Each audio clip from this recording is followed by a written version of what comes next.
advised.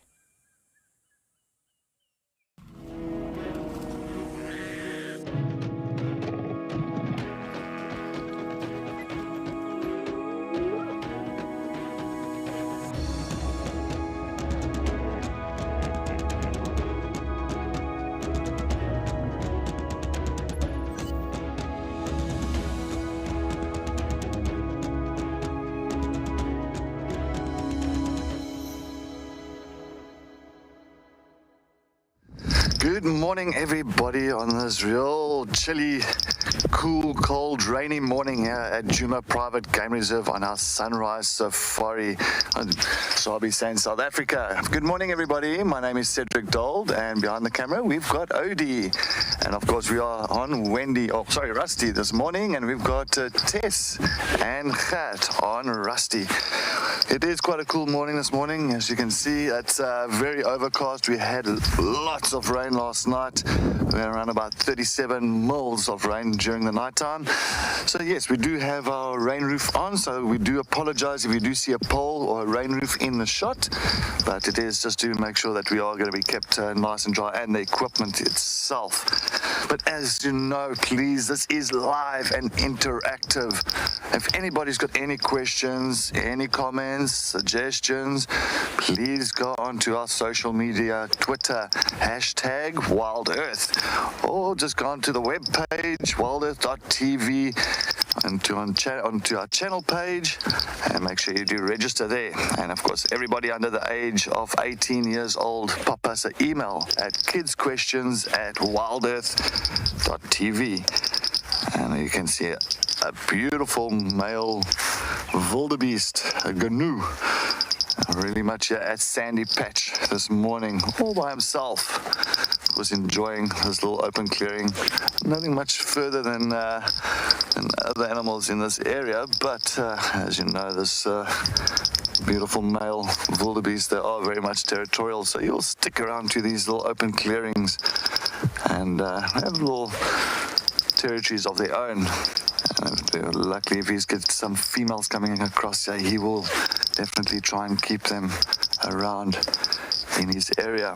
That's of course if he's got good grazing ground, and the females will decide on that. But yes, thank you for joining us this morning, and please just send us some comments, suggestions, and of course any questions. Keep us on our toes for this morning, on this cool morning, and we'll try and keep everybody entertained, and hopefully we can find some amazing animals for you this morning. Well, as I said, we've already started with a nice old wildebeest, really just roaming through the area of Sandy Patch. And of course, just north of that, we had the fire from yesterday afternoon. But of course, with this good rain, it definitely put out any little bit of ambers that were around during the night, which was definitely a blessing. As you can see now, definitely busy kicking up some sand. He's going to most probably try and, sometimes he'll kick it up there, maybe do some droppings. Sometimes they'll also roll around in little sandy patches on the clearings. It's just the way they show, of course, the dominance and just leaving their territorial scent behind. Absolutely.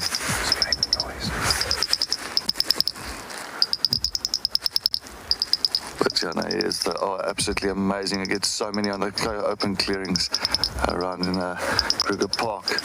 But you also hear a lot of the clickings. Now, of course, that little clickings that you hear in the background, that is now the leaf folding frogs. So, of course, they're around these little pools at the moment, as you can see. Can't see them now at the moment. They are very small.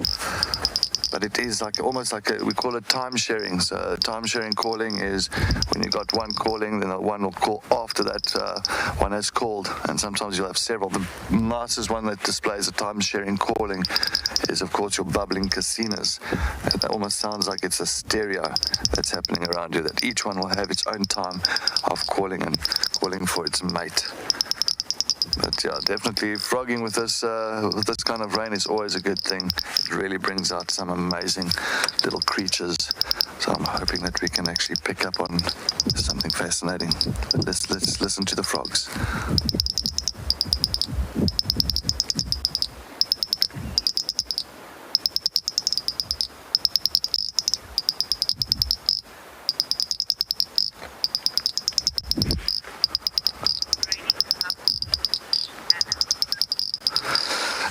Good morning. Yes, ready to bumble through the bush. I can't wait. Unfortunately, there is quite a few of the roads that's been closed and as well off-roading for us today, most probably for the next couple of days due to the amount of rain that we did have and did receive. So Anna, yes, definitely, hopefully on the main roads that we can stick to and that's still open, we're hoping that we get some fantastic sightings around the area.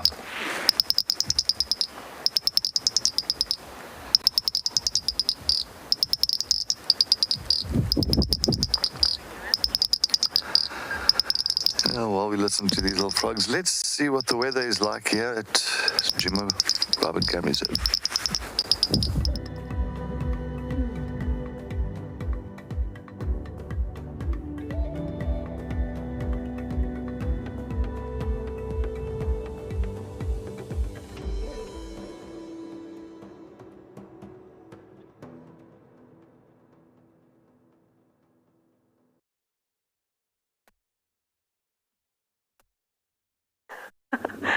Good morning, everybody. I have started my morning with some very playful hyena cubs. And it looks like they've been bouncing around all over each other and having a lot of fun looking for the adults. And in fact, we have had 4 adults here just in the last 5 minutes. My name is Tess. I'm going to be your guide on safari here for the morning. Behind the camera today is G. He is back from leave and we're very happy to have him back home. But we have started our morning with the hyenas. We have had Swazi, Corky, and Sutu, and we have had all the cubs out except for Swazi's. So these are 2 of the older cubs, possibly Intimas, possibly Corkies. We haven't seen Swazi's cub, but we've had Sutu chasing Heart and Ribbon's cubs around, and we've had Swazi walking up and down. We've had Corky kind of just standing around at the entrance, and we've had another hyena, but I can't quite put my finger on who it is because we've just seen a glimpse, but I think it was Ntima. And you can see these cubs are very playful. So the adults have been up and down. They are actually right here. We just can't see them at the moment, but we can hear them. They've just kind of moved off into the brush, and I'm thinking they're going to come back soon. Well, there you can hear them.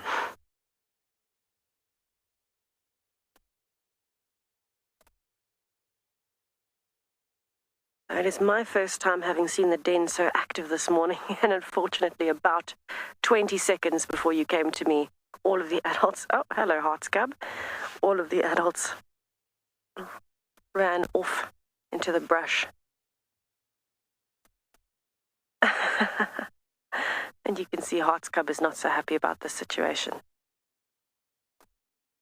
Now, it seems like this morning all the cubs have been in the one den site, which is fascinating because previously the older cubs were split down to Ribbon's den site.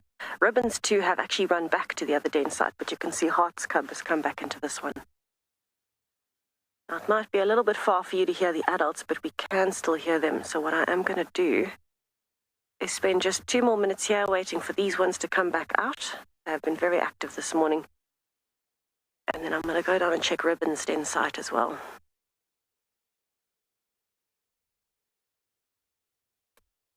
Ribbon, we have not seen yet. But Swazi actually walked down towards Ribbon's den site.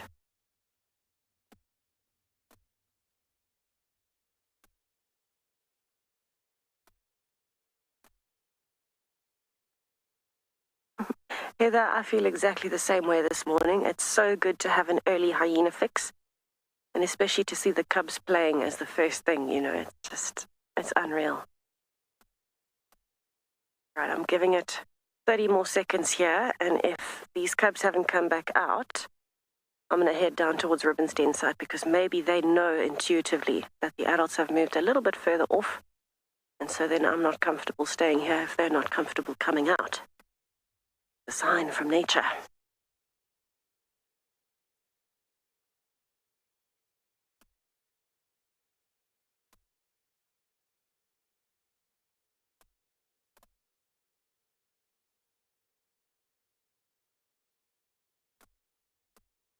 It seemed like the adults heard something before they moved just off into the grass. And I'm not sure what they heard, but I have a feeling it's probably just another hyena coming along that they wanted to greet. Maybe Ribbon coming back or something like that, because it seemed like all the adults kind of rallied together a bit and then just moved a little bit off into the distance here. All right, if these cubs are not coming back out, I will be moving around to the other one. We have got the rain roof on, as you can see the bars. We had around 40 mils, just under 40 mils of rain at about 1 o'clock, 2 o'clock this morning. We woke up and it sounded like this massive storm. And in reality, it was just one of the hardest rains I think I've ever heard in my life. Oh, G might be about to get wet. Branch in the road. Thank you, G. Alright, let's amble down towards Ribbonstein site and see. I think they have gone down that side now.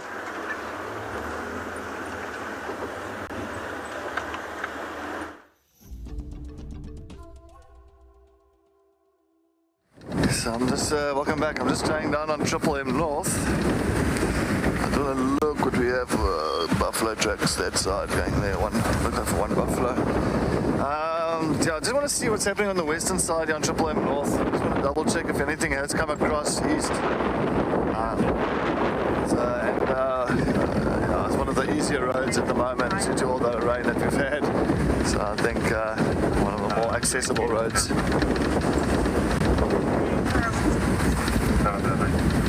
But I did hear that the Nkumas were on Chitwa yesterday, or last night. Of course, Purple Eye,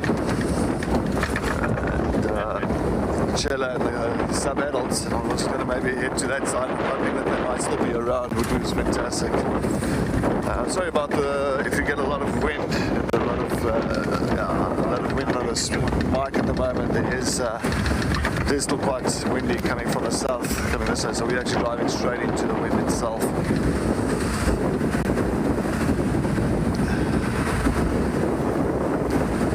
Real old thumbs, I'm gonna hope. And one thing about this is it has washed all tracks away, so it is going to be very difficult to see anything.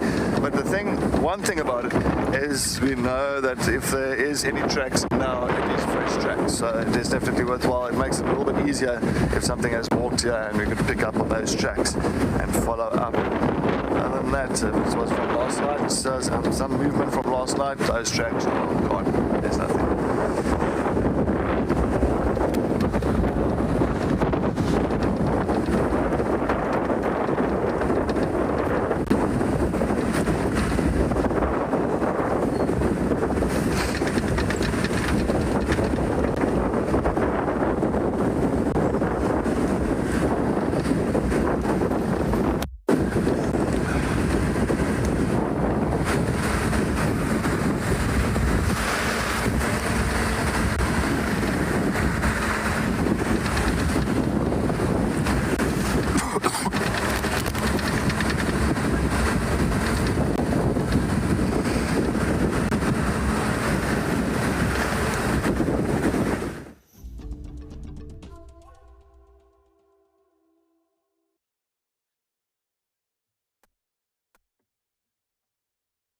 I think I might have to consider changing back to a very wet hat just because it's the lucky one.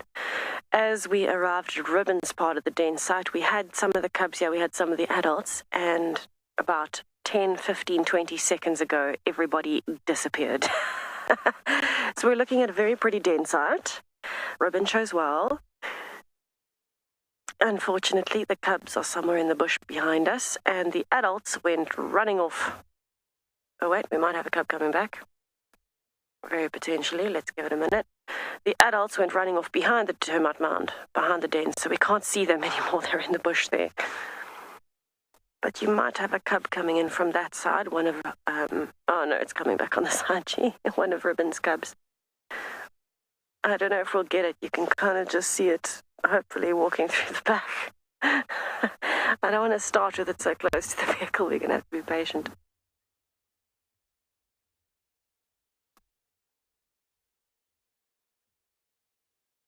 Yeah, here come the cubs. Red Ribbon has a different den site because the cubs are slightly older than Corky and Ntima and Swazi's cubs, so her and Hart have been sharing a den site, but the cubs have been moving freely between this den site and the other den site. You might just find with a bit of discipline, if they get too rough with the very tiny cubs, the mothers push them off and they'll come back to their own separate den site.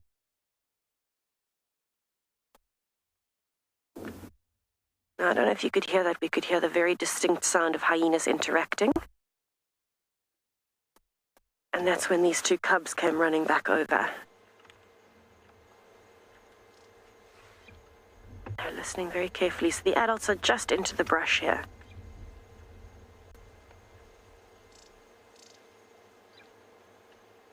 Let's just have a listen in case they make the noise again.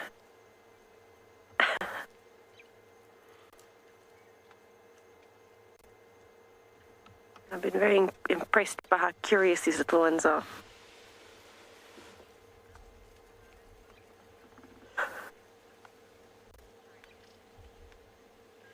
Hyena D, no, they're not old enough to be able to survive if something happens to Ribbon.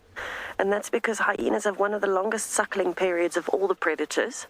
It's over a year. It can extend up to a year and a half. Now, as much as they are eating meat, they really do rely on that milk. And so, unfortunately, they would not survive at this age. However, I know that the situation was a bit different. So, for example, when Pretty died and Swazi and Ndebele were young, Corky kind of took them in. She didn't suckle them, but she kind of took them in. I have a feeling Ribbon's cubs are still a little bit too young for that. But they do have the support of the clan. I mean, we've just had Swazi reveal himself as a mother.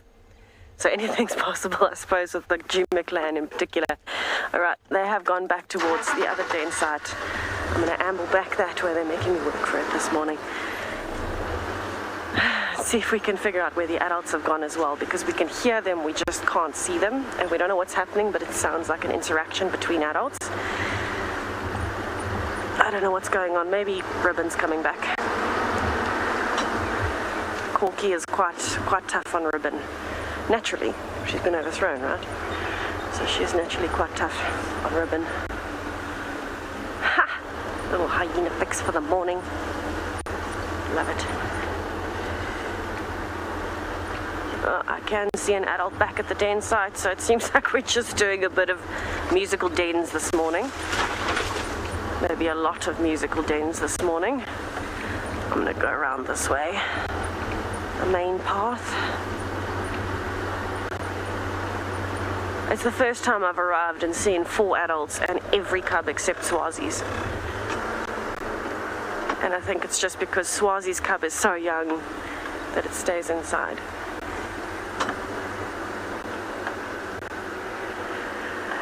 Bessie, no, not necessarily. Oh, Sutu's left. Okay, wait, but we've got Corky coming back. No, it wouldn't necessarily be lower ranked if it couldn't have cubs. It just means that, in essence, they might not reproduce and help towards the clan, but they're still a strong clan member. Also, a lot of the time, animals don't know when they can't have litters. They still go into a normal estrus cycle. They just don't happen to fall pregnant. Not too sure. Goodness gracious. Definitely eaten quite a bit. Miss Corky. I'm just going to give an update on the radio.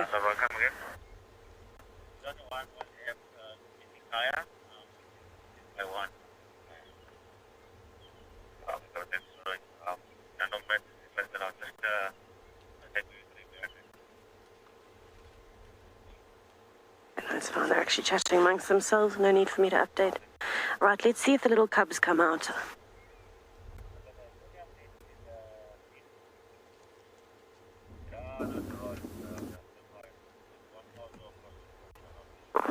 I wonder if they've eaten a whole buffalo again. Oh, here comes another adult. Okay, so everybody's coming back. The interaction must be done.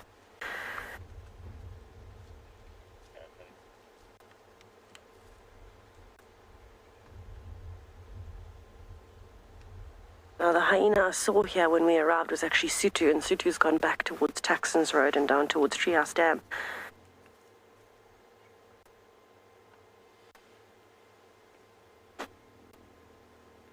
You might be able to hear the growling. Corky is growling. Because she's lowered her head and her ears.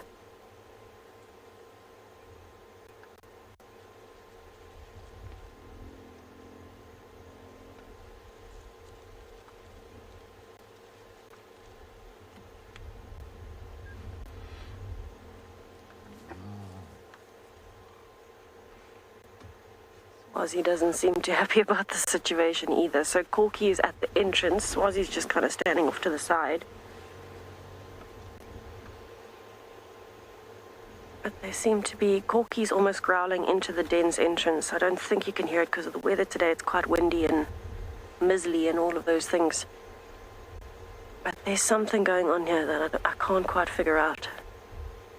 You can see how she keeps looking around. There must be something happening in this block that they're not happy with. Oh, here comes a cub. This is Heart's cub, I think, based on the little mohawk. And there's the smaller cub.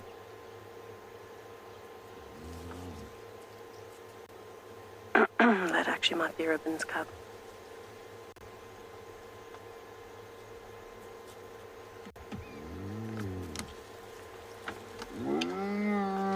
Oh, right behind the bar. Oh no. Swazi's not happy about the situation. She's trying to discipline the cub. Trying to get it to stop suckling.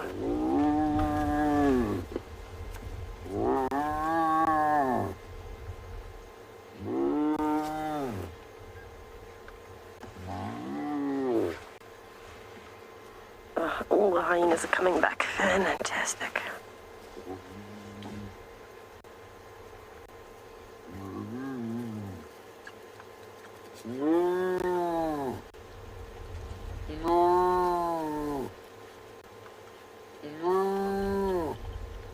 It's fascinating. Swazi's letting the other cub suckle.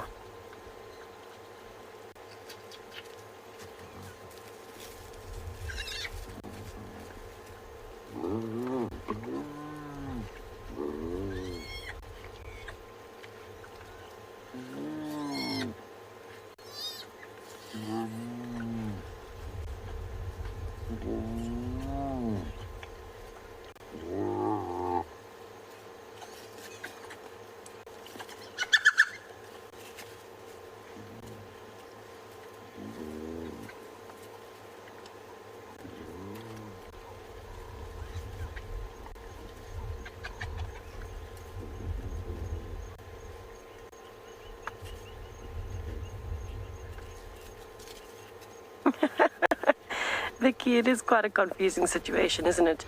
They do indeed know who their mothers are because you'll see the change almost immediately when their mother comes along. The excitement, they get that very cute little hyena excitement where they shake their little faces and kind of vibrate their faces into their mum. So they definitely know who their mothers are. They're just taking a fat chance by trying to suckle from everyone.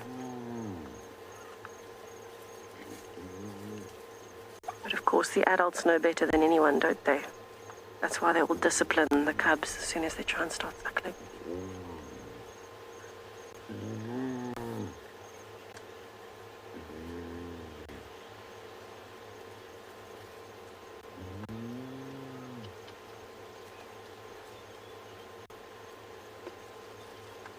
Got another adult coming back as well.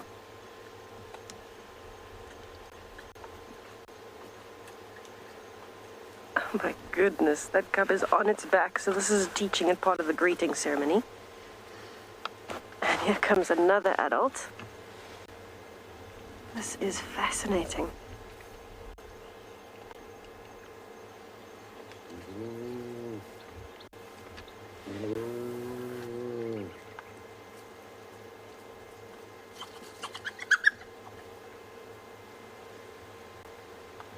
Miss Ribbon, it's good to see you. She is coming up the side, so we might see her approaching the entrance soon. Djuma looks quite happy, though. Kim, isn't it fantastic? And Djuma and Corky at the entrance. ribbon coming up the side. I don't know if you'll be able to see her. Let me duck down.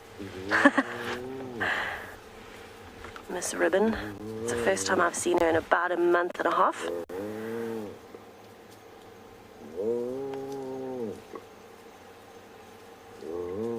Swazi was here. The only one missing is actually Heart. She's probably off on an adventure. Oh, we have another adult. Hang on. We've got the whole clan here.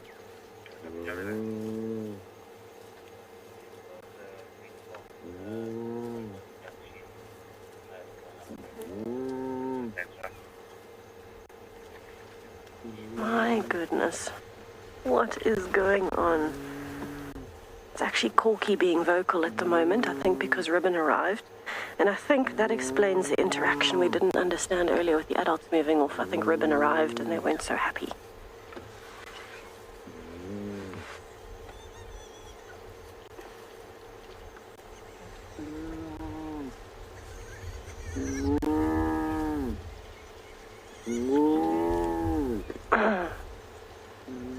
Ndebele, absolutely. Shreyas, thank you. You're absolutely right. Ndebele and Corky at the entrance. Thank you. I can't believe how many different clan members we're seeing here today. I'm just going to give an update on the radio quickly. There is someone else that wants to come in and have a look too. Station on standby for the Misikaya. Go. You can make your way. We still have 4 adults and most of them on one. If you want to come in, and I'll come back in later. Thank you. Matt, I will take a shot at you on the terra.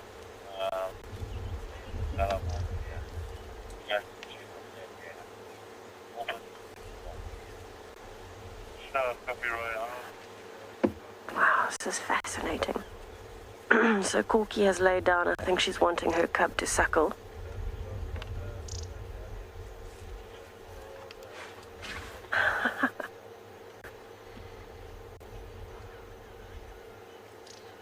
Look at that little fluffy body.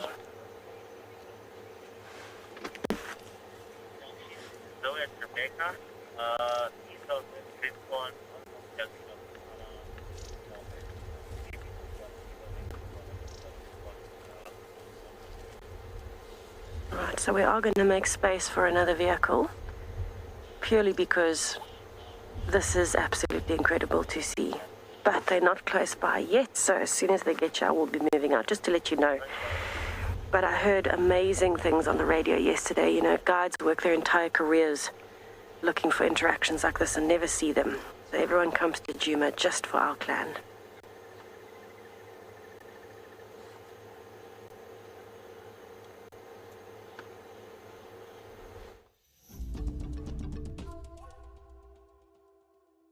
Just on Gurry Main, just going to go towards, jump onto Zoe's Road, and I'm going to head up a little bit north and see if we can maybe get any tracks or any signs of animals that side. I haven't seen anything so far. As I said, this rain has washed a lot of tracks away. Something that we could try and follow up on.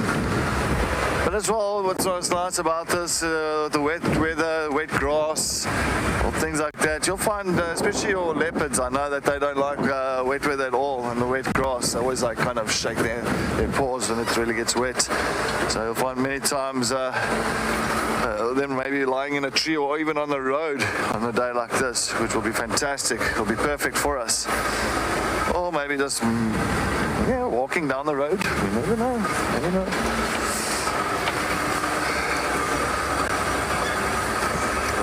A lot of camelians. Sounds like a bit of sand or something that's in my discs. It's making quite a racket there.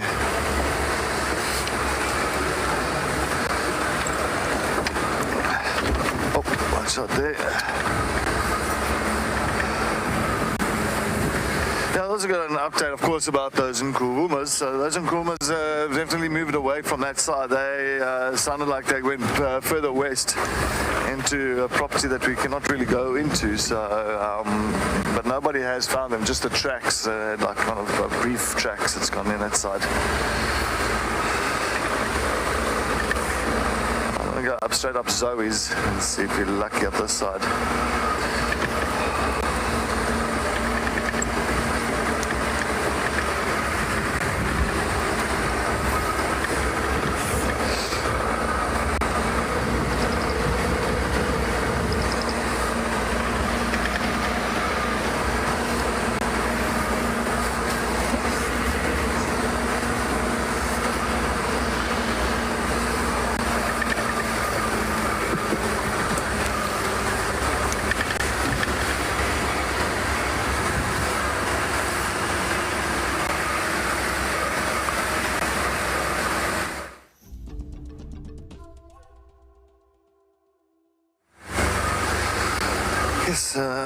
Just I'm thinking now, going up to, because nobody drives Zoe's at the moment. I can see it's how the rain has flattened the road and all that. So I'm going up a little bit north, and maybe we're lucky with. I know that we have buffalo tracks coming down into this area, so I just want to see maybe we are lucky with a buffalo or two around this side. It is, as I said, the weather is a little bit grim at the moment, but it's all right. It's pleasant enough to really look and drive around. So, but it's fine. It's never a bad thing. Just hoping for a nice little leopard in the tree. It would be absolutely fantastic. It'll make my morning. Especially that, as I said, the grass is so wet. I just don't want to lie in this grass. But of course, in the area of Shadulu or Tortoispan, this is pretty much part of their territory. Yeah? So I'm just looking around. I'm also on top of termite mounds as well, so because it's not in the grass, I'm not so maybe lucky enough to see them on top of the mounds, lying on top there. But yes, fantastic. I'm glad Tess got all the hyenas and all their cubs. It looks like a huge family reunion at the hyena den, at the Djuma clan, which is always a nice thing to see. Actually, with the rain, that hyenas are quite active. I mean, I remember this yesterday afternoon. I mean, we had that real huge downpour, and then I went to the hyena den yesterday afternoon, and all of a sudden got Corky heading Tima there. I did not even get time to go even further to the other hyena den. I wouldn't be surprised if Hart or Ribbon was at that side. So it just shows you it's so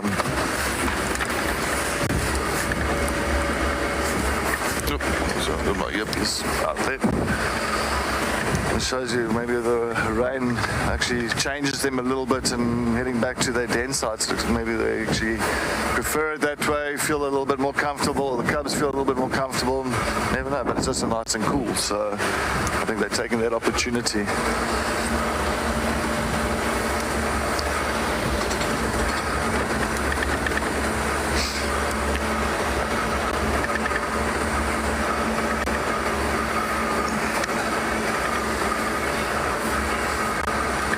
Gary, good morning, or good afternoon, good evening. Thanks for joining us, Gary. Question, yes, well, do we think we'll still see some insects this time of the year after the rain? I think so, definitely, Gary. I'm sure those insects are still around, maybe even more so again, because the rain sometimes encourages a lot of insects, especially once it starts drying up after a good rain, and you'll start seeing them fluttering around again. So, but not as, of course, it won't be like normal summertime where you get plentiful insects around. But yes, there's still this time of the year, definitely, Gary. I mean, I still see, now and again, I still see some of the swallows still flying about. So that's also very much a good indicator that there is still some food around, some insects. And of course, a lot of the swallows are moving further north. But yes, definitely you'll still see it. I'm actually trying to look, but you won't find now maybe like the shongololos, you know, the millipedes. I think millipedes, I think this time of the year you'll see a few of the millipedes. It's a big, like long black, almost looks like a worm, but quite thick and quite hard. So you'll see a few of them around. still at this time of the year. Just taking a look where we can get.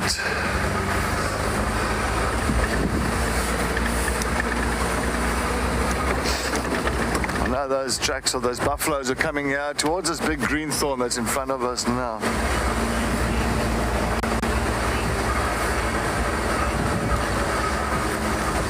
Samantha, good morning. Insects die out, they'll really live a season, and then of course they'll produce their eggs and then they'll die out. So no, they don't migrate or they don't hibernate or anything like that. So they'll just die out for the season, end of the season. So yeah, it's pretty much a seasonal on insects. Yeah, it's.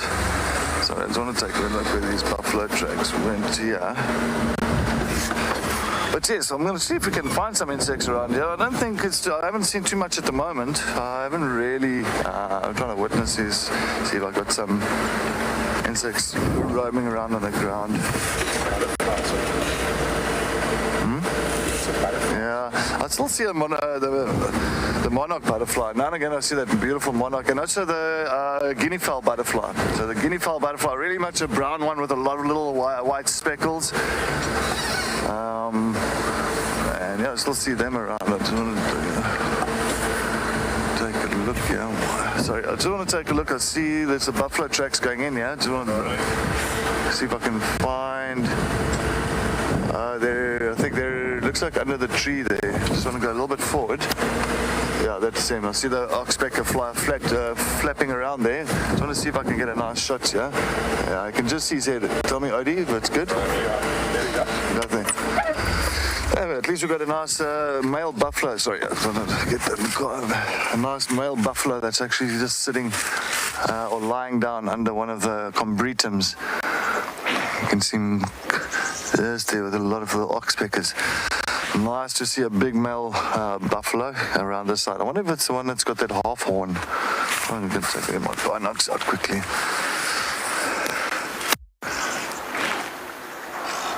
You can see it directly trying to chase those oxpeckers off him at the moment. It's red-billed oxpeckers, those birds that really sit on them and eating all the parasites. It's a one broken horn, eh? Yeah, it is. Okay, so yeah, we know this male. We've seen him a few times here already. It's a male that's got just the left side. I think the left one is broken. Yeah, it's left. You can see, but these boys, of course, really much we call them dugger boys, meaning muddy boys. You don't want to mess with them. You don't want to walk into a buffalo as well. It's the last thing a person wants to do. Pretty much out of the big five, you're most dangerous on foot.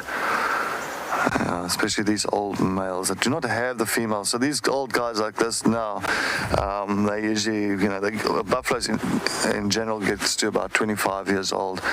And this male, of course, once they get to about 19, 20 years old, they start peeling away from those big breeding herds that pretty much travel through the Kruger Park or the greater Kruger Park. And you'll find that these guys will tend to be by themselves or they'll join other males. Also other males, it's just safety in numbers. And they pretty much start retiring at about 20. So they don't have that energy and that stamina like the younger ones in those breeding herds, and they'll peel away. And that oxpecker is really irritating him. I thought he would actually love it at this point in time. But you can just see how grumpy they are. These are real grumpy animals.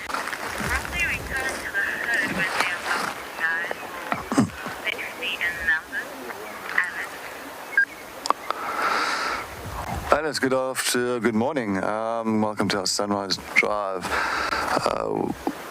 Would they die if they're not in safety numbers? Would they return to the will they return to the herds once they get old, once they retire? Will they return back to the herds just for safety numbers? Well, it's not really. They'll find sometimes if those herds do come through here, you'll have more dominant males. Remember, there is dominant males in those big breeding herds. If they do come through those herds, the male will, of course, going to show interest. It's just all normal instinct. And but on top of that, he will not continue. He'll we'll try maybe to move a little bit with them, but the dominant males, the dominant bulls in those breeding herds will pretty much show their dominance, and they will not allow him really to push further. But then, of course, like these old males, and they'll just tend to then just once again peel off or stay back and stay in the area which they know best. And there's nice wallowing areas, nice water holes. And I know this male has been around here on Djuma Private Game Reserve for quite some time, Odie. When first did you see this guy? I remember him on bushwalk. He used to sit on the umpires when we were bushwalking. Okay, so and watch us. It just shows you. I mean, that's about 2-3 years ago. Yeah, I see that 2-3 years ago. So it just shows you he's staying here. So even, I mean, during those 2-3 years, I mean, there has been big breeding herds coming through. And so, of course, he did not follow, and he just still remained behind. And it's just perfect for him.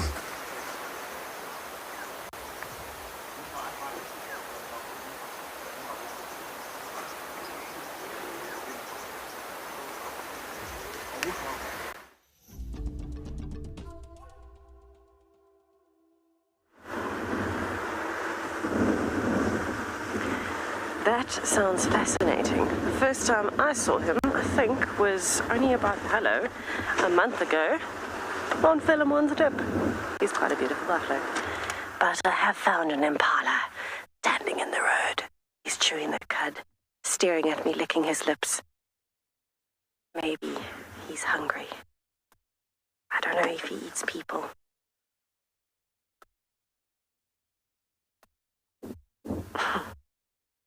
I seriously doubt it. I think he's just being overly concerned about leopards this morning, but let's see what he decides to do.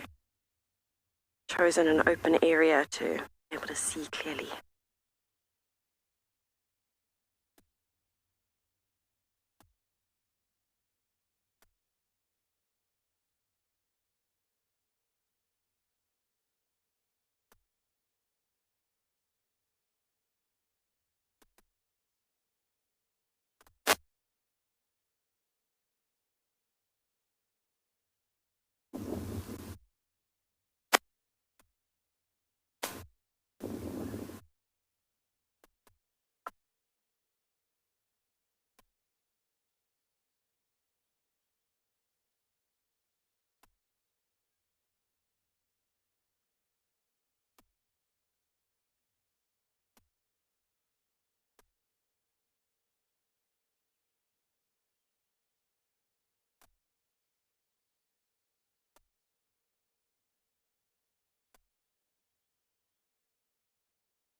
He has got quite a gorgeous form. Very strong neck. Look how thick it is. Neck, shoulders, big horns. Must be quite a formidable male in fights. And if you're grass or leaves as well. Quite scary to come face to face with an impala that's so good at chewing the cud. But part of life, I suppose. He's certainly quite beautiful while he's moving his jaw like that.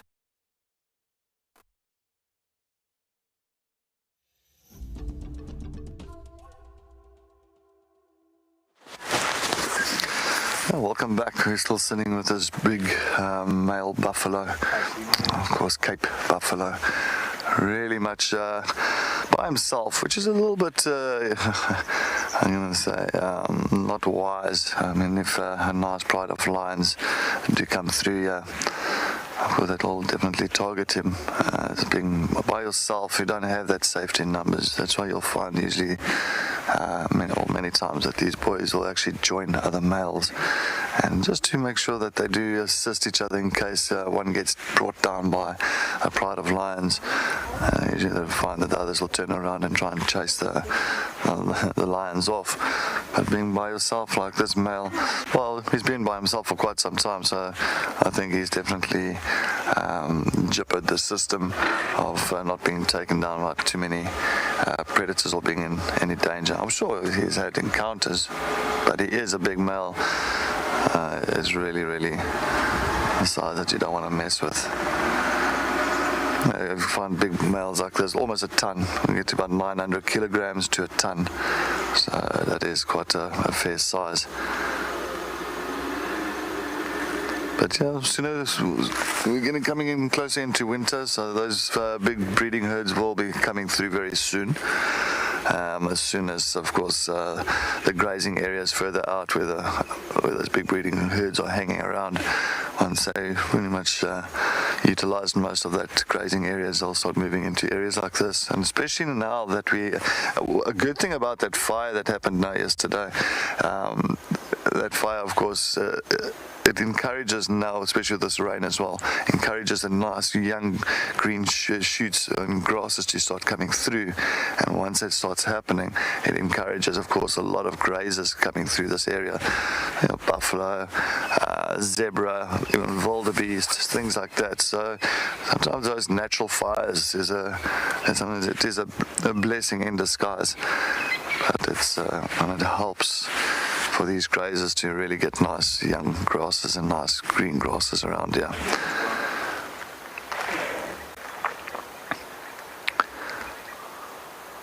Unfortunately,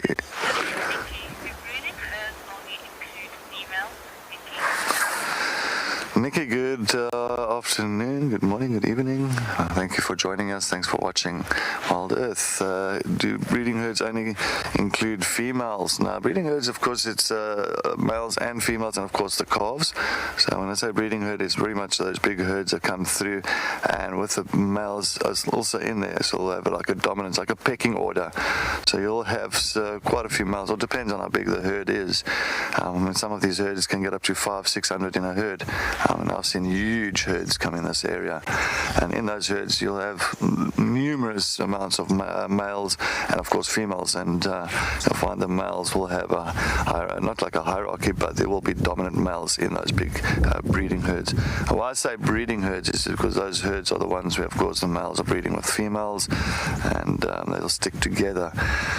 And when they do move through those areas, you'll definitely get those big boys lagging behind. We call them stragglers, lagging behind sometimes those big herds. And then you get the pathfinders. Sometimes it'll be old females and a couple of old males. Or not old males, but a couple of dominant males that'll also be in front.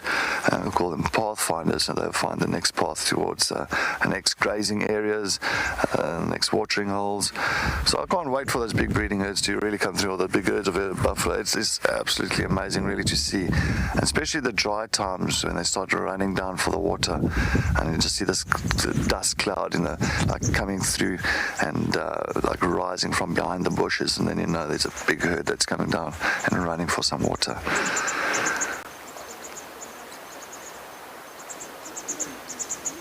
And he's got like a half a tail though. Yeah. The tip of his tail has been removed somehow. No idea. Well, he's going to go lie down again. I think those oxpeckers are really loving him. And he's not loving them. Well, I think he just doesn't want them close to his head area. I think he doesn't mind them on the body, but I think the head, it just seems like he's chasing them off every time. Unfortunately, we cannot go off-roading due to the fact of the amount of rain that we did have. So, of course, the ground is very saturated now at this point of time, so we do have to just remain on the road. But luckily, we still got good, fantastic cameras that can zoom in quite well.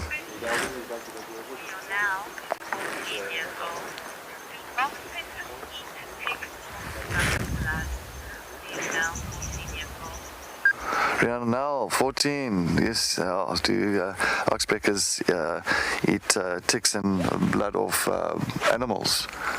Do they eat ticks or do they suck the blood? Do they eat ticks or do they suck? Well, Rihanna, there's two things called hemophagia. Now, hemophagia is a term where, of course, an animal pretty much getting a certain protein from blood, and that's oxpeckers. They do, of course, if there is an open wound on a buffalo, they would pretty much drink a little bit of if there's any blood remaining on that wound, they will drink a little bit of blood. They'll actually pick on the scabs itself. course, that's pretty much the placenta. And then, of course, you'll find that the ticks, they will feed on the ticks. So they do both. So we'll feed on the ticks and clean the buffalo or any animal and getting rid of any parasites. And then, of course, they will pretty much, if there's blood around on the wounds, they will drink and feed on that blood. The hemo, of course, blood, hemophagia. That's something that will live off and get a certain protein from that specific, the blood, of course. But yeah, these oxpeckers around here, especially when those big herds come through here, it's nice to look at those oxpeckers. Like, sometimes you see the yellow-billed oxpeckers, which is really more of the rarer kind compared to the ones that we have here. We've got the beautiful red-billed oxpecker, and they're both beautiful. I think to me, it looks like those are the yellow-billed oxpecker, uncommon here, but they are a little bit larger compared to the red-billed. But they do exact the same. How can I say? Same thing. They'll also really feed on the parasites, and as well they comb through the hair or the fur of the animals, and sometimes for nesting material. They will sometimes pick the fur off the animals to use it as nesting material.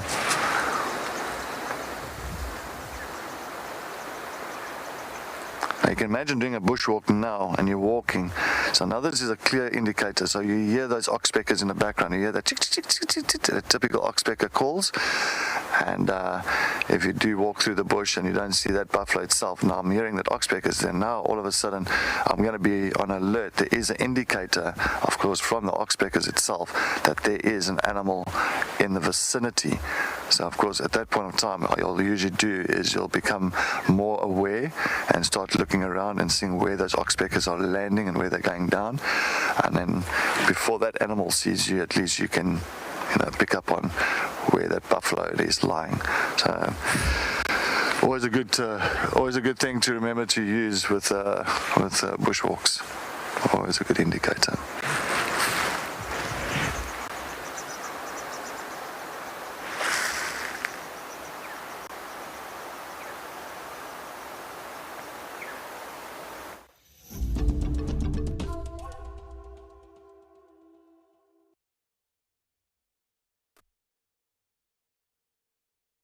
So I am at Twin Dams, and we have discovered a pied kingfisher. And it seems to be hunting at the moment. I just want to watch and see. It keeps coming back to land on the same perch, very kingfisher-like. Then it hovers over the water, dives in, and comes back. Let's have a watch.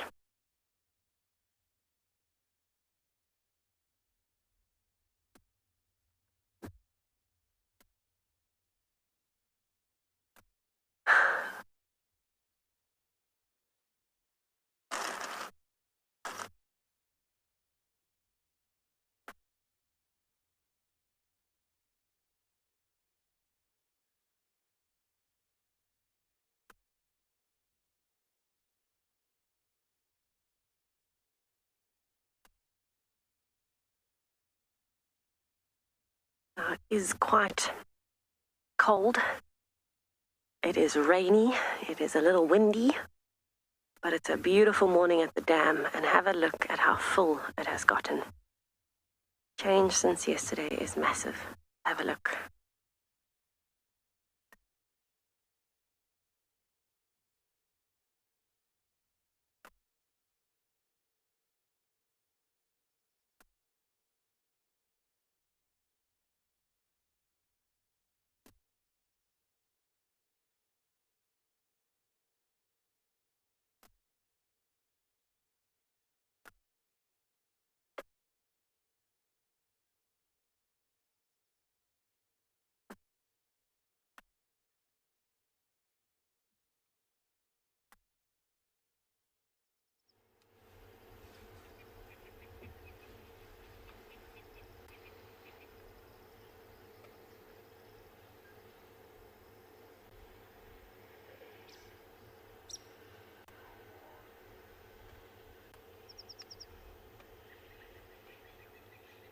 Absolutely gorgeous morning to spend at the dam.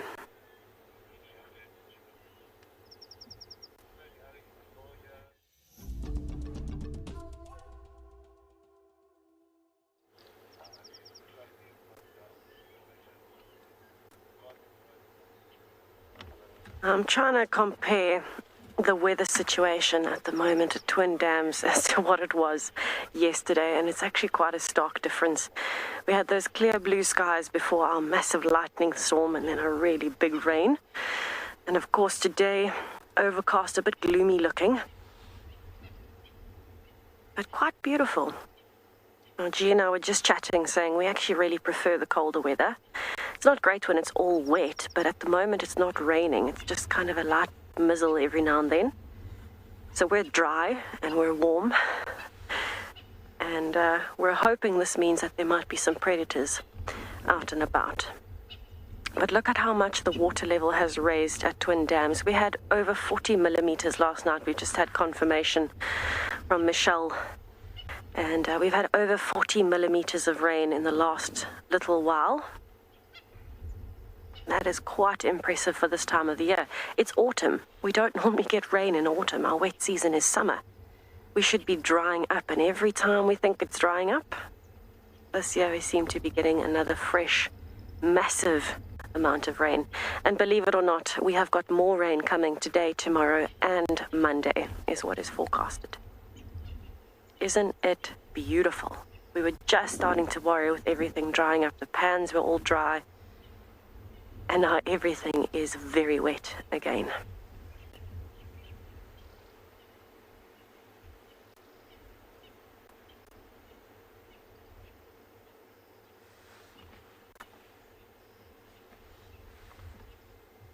So we have got a pied kingfisher.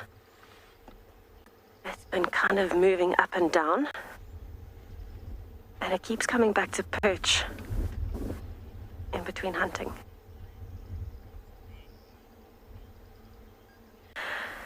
I hope I'm getting this name right. I don't know if it was Gail or Bill, but yes, absolutely. I think we can try and find a giant land snail today. It is the perfect day for it. Anytime after the rain, we've got a higher chance of finding snails, pangolins, aardvarks, honey badgers, a whole variety of animals, because the rain brings out the insects, and the insects are very good food sources, especially termites. So anything that eats termites is a good idea. Obviously, snails don't, but I think we might find some on the roads today. So I will do my best. Now, what is fascinating is we also haven't heard many frogs calling recently, and now we can hear them again. A little bit of water and everything comes back to life. But let's just watch this kingfisher for a bit, our first predator for the morning, other than the hyenas. And there it comes back again. If you listen carefully, you can hear it calling as it comes back, a very high-pitched squeak.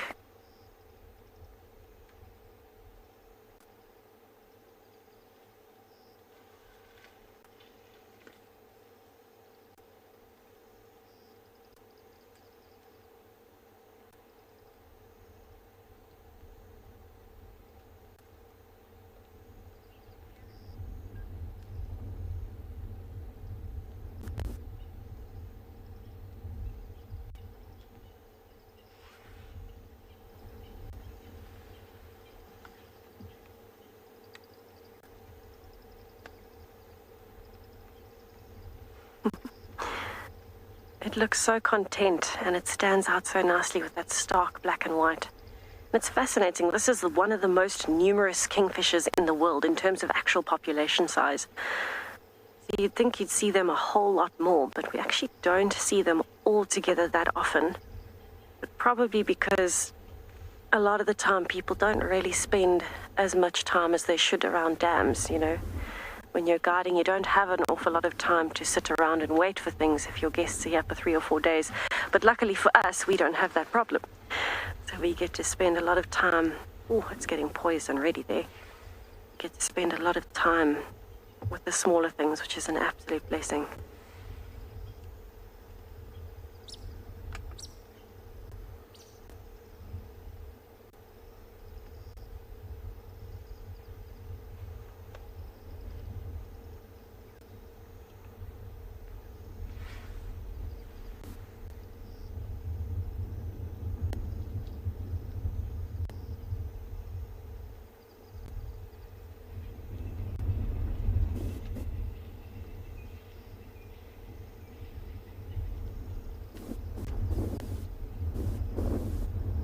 I'm sure you can hear the wind picking up.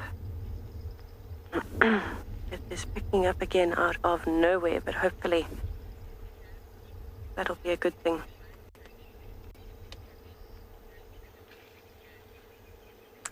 Jasmine, kingfishers have the most amazing eyesight. Oh, it just dove in. It's going to come back. Go.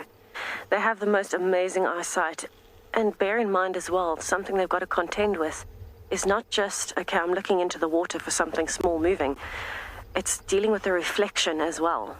Reflections on the water, and of course all the ripples change the light and they change how much you can see in the water.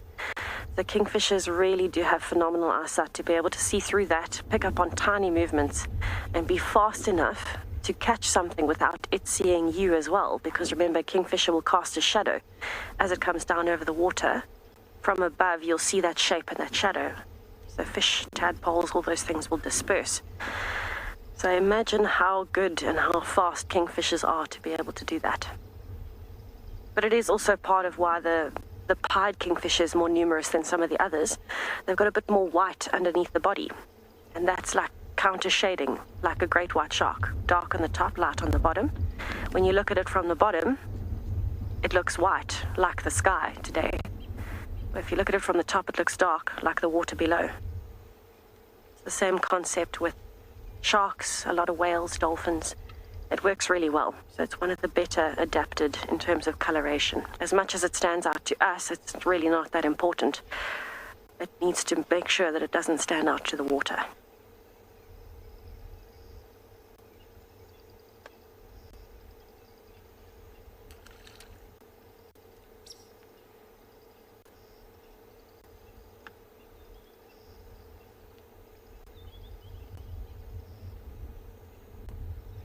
So this is actually quite a game of patience for the kingfisher. I think in terms of success, if we look at the amount of times a kingfisher actually dives into the water to the amount of times it catches something, catching something would be quite low. But because they're so persistent, they don't really struggle too much. It's unbelievable. A lot of patience. Something that male leopards, for example, especially young males like Marib, struggle to learn is that patience.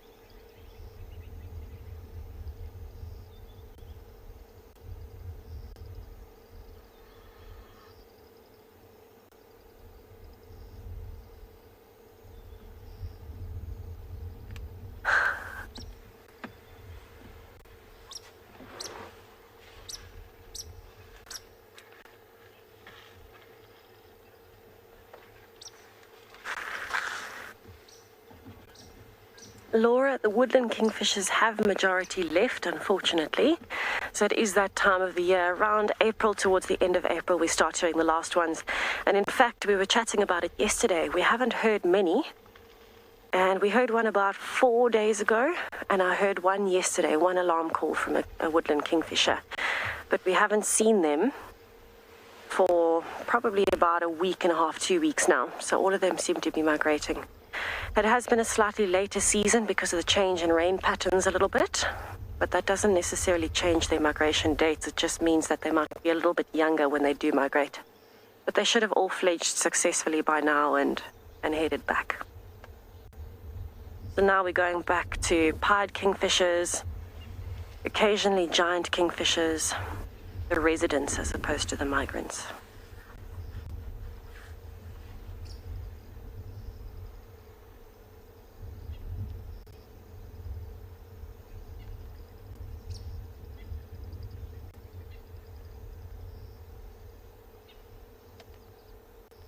I love how much it stands out on that green branch. All the changing colors in the background. You can see a bit of yellow, a bit of red, a bit of orange, a bit of green. Being halfway through autumn, everything started changing, but now we're going to have another delay. Everything's going to go greener again and then die off a bit later. Fascinating how the seasons have changed this year.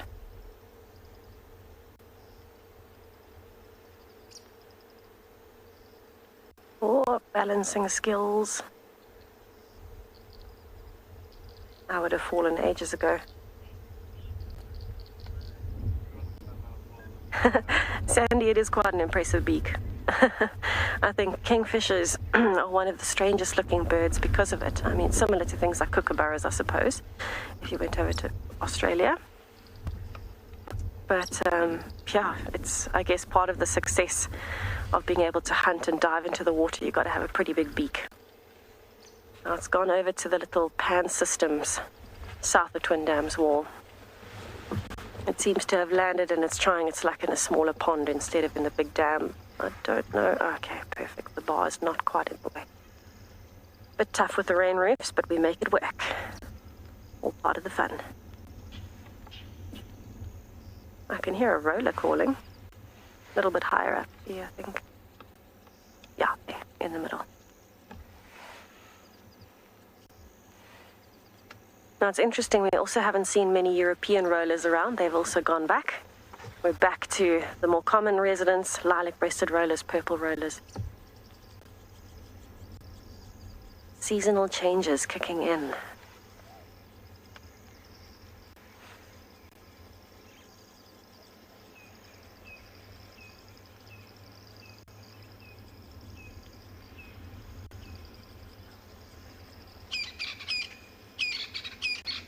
Oh, all the birds seem to be waking up. A lot of the ground birds.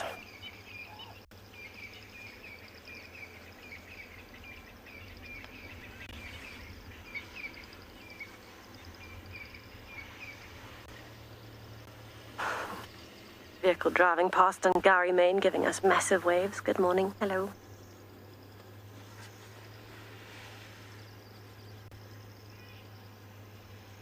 Honestly, if you put me on a branch like that and asked me to balance while it was moving, I think I would have fallen on my face within 2 seconds. That's why you don't see me climbing trees, but you might see Steve or Cedric or Eduardo climbing trees.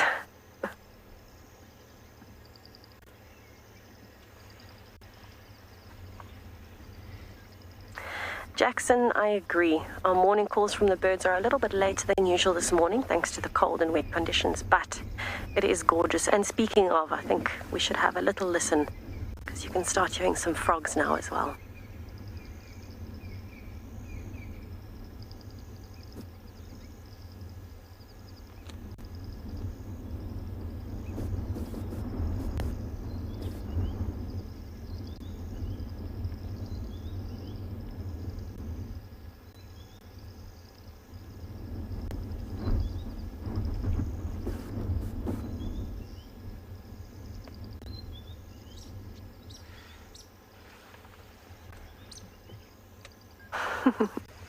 And just like that, it has moved again.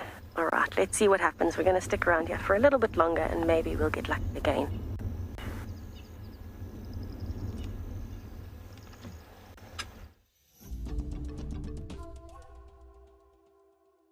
So I'm just going up on Vulture's Nest at the moment, so we're just trying to get the selected roads that's still open. And but yeah, definitely the bird life this morning has been very quiet, of course, due to the weather. So, but it is now and again to get a little bit of a chirp or two around here, which is very nice.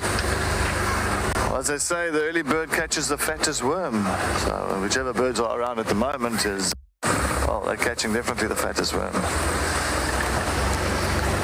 Yeah, I'm going to head towards Central, see if, well, we haven't had any tracks of Columba of recent, so I'm just hoping that she did come back. The last time we had her was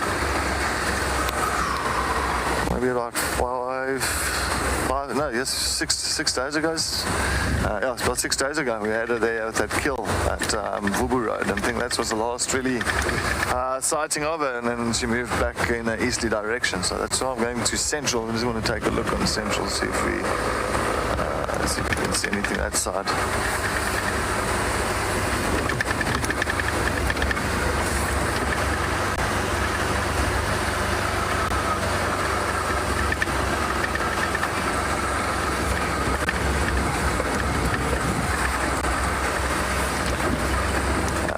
The roads are very slimy and very gooey and sticky at the moment. Of course, with all the moisture and the dampness and the rain we've had, I think it's really made it a slow drive. What's on the other side there? Okay, I've got the other. I'll check out. Easy. hyena tracks.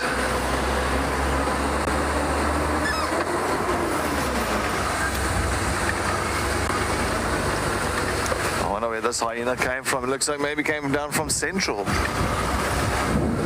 Maybe from Buffelshoek Dam. I want to see if I can get to Buffelshoek Dam. I want to see how I can get there. I don't know, like, try and miss the sticky roads and end up that side. Be good.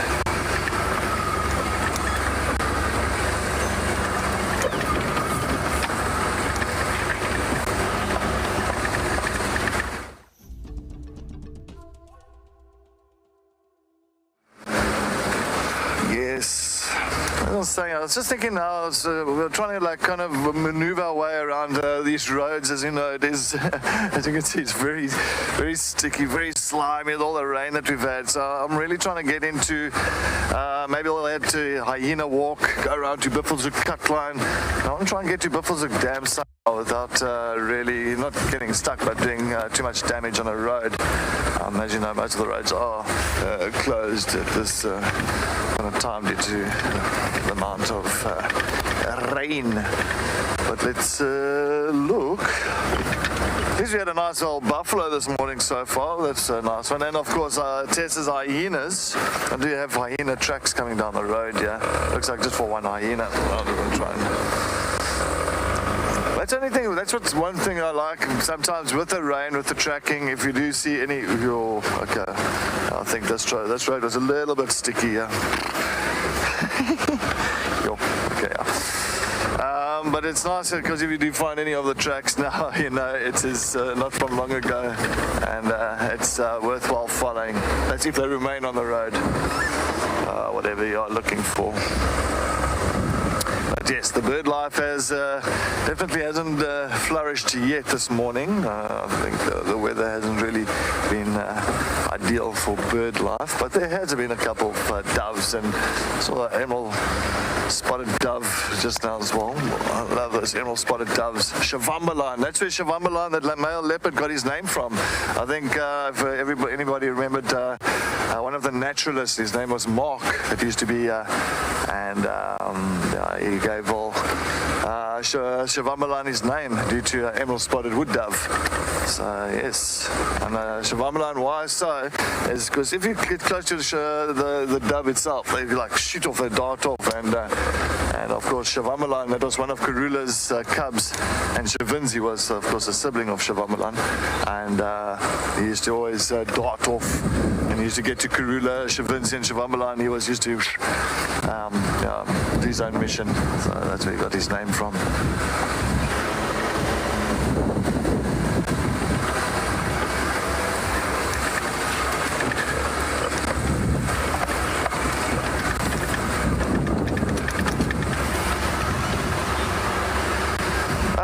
Jason, good morning. Thank you for joining us on our sunrise safari.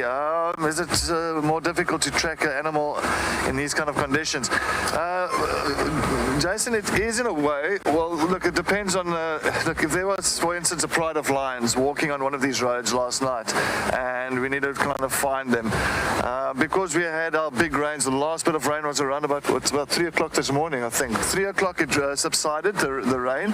So before 3 o'clock this morning, any tracks that were around is gone. There's nothing, there's no ways. But any tracks after 3 o'clock this morning, anything that's been walking around after 3, they would have left the imprint in the mud, which will make it much easier the way, because now all of a sudden the ground is soft, it really kind of flattens, makes a proper imprint, and you can follow, and you know the timeline as well. It makes the timeline a little bit easier as well when they have moved through here.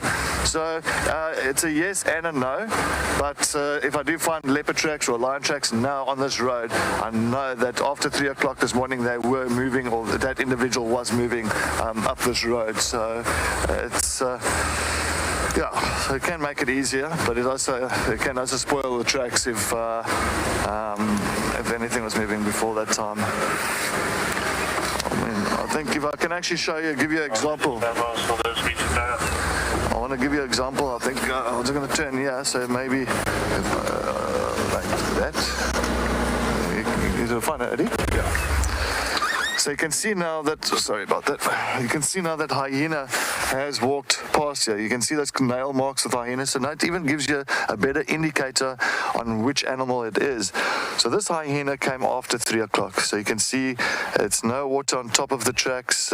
It's very much it came walking after the rains. And so you definitely know that this is a fairly fresh track. You can see also that hyenas, you can see those claw marks, typical of the hyenas. Their claws are always out. So you can just see that little nail marks here. And if it's anything like a leopard or lion, you will not see any of those claw marks because they've got retractable claws. So that is a fairly sized hyena. It looks like maybe a female. I'm just going to see by the size of the front paw. That's definitely a female hyena that came down here this morning. So yeah, that's if it answers your question. You can really see and make out how the tracking is. Is it difficult or if it's easy? It's actually both ways. So yes. Check here. Of course, this hyena definitely came from Buffelshoek Dam. Anyway, I think Odie and myself, we're still going to make our way further towards Buffelshoek Dam. We're going to go up Hyena Walk. We're going to continue this side. And I'm going to see why there's hyenas. There's one track there. It looks like another track came from a little bit further east of us. So it came from pretty much the same location. Maybe there was something that was happening that side, or they came from a meal, or we never know. It's always good to backtrack sometimes hyenas, and especially if you see a lot of activity of tracks back and forth.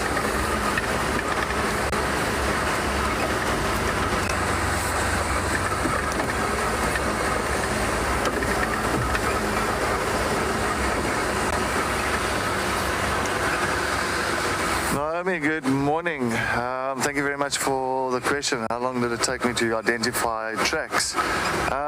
For all, like of course different animals, it takes you a bit of time. You do a little bit of studies on it, your tracks and your signs, and but of course a lot with me because it's like 16 years ago I started off with the trackers and all that around here in the Sabi Sands further south, and there was a guy called Elliot Bahuti, and he kind of gave me a lot of tracking lessons, and when I was a junior ranger, and he gave me a lot of tracking lessons on how to track and what it is and what I must look out for. So many times when he used to go tracking, I used to go tracking with him on foot, and I just picked up on a lot of skills from him, and he showed me each individual and how it looks and what must I look out for. So yeah, it came from more my side, from a lot of practical experience, and that's where I got till Tundi, one of Tundi's cubs that I named Bahuti, and I actually named him after, of course, Elliot, because he was my mentor, one of my best mentors that I've ever had, and so I named Tundi's cub Bahuti. But unfortunately, Bahuti disappeared at I think it was about the age, I think it was about a year and 3 months, year and 2 months, he disappeared. So yeah. But it is a lot of fun getting to learn your tracks. I mean, we don't just have to do it here in South Africa. I mean, if you go overseas, I mean, everybody in the States or wherever, anywhere in the world, I mean, everybody's got some sort of animals roaming around, and you can do your own tracking and, teach yourself on what you're following up on, and it becomes a lot of fun. It is. It's nice and entertaining, and what's nice about it is once you become successful finding that individual animal, and you knew it was that animal, it's like mission accomplished. So yes, I think everybody, I would love to go to places like Alaska, for instance. I think that must be absolutely amazing to go and track some bears down on that side. I think it'll be another life experience for me. Definitely on my bucket list. Definitely on my bucket list.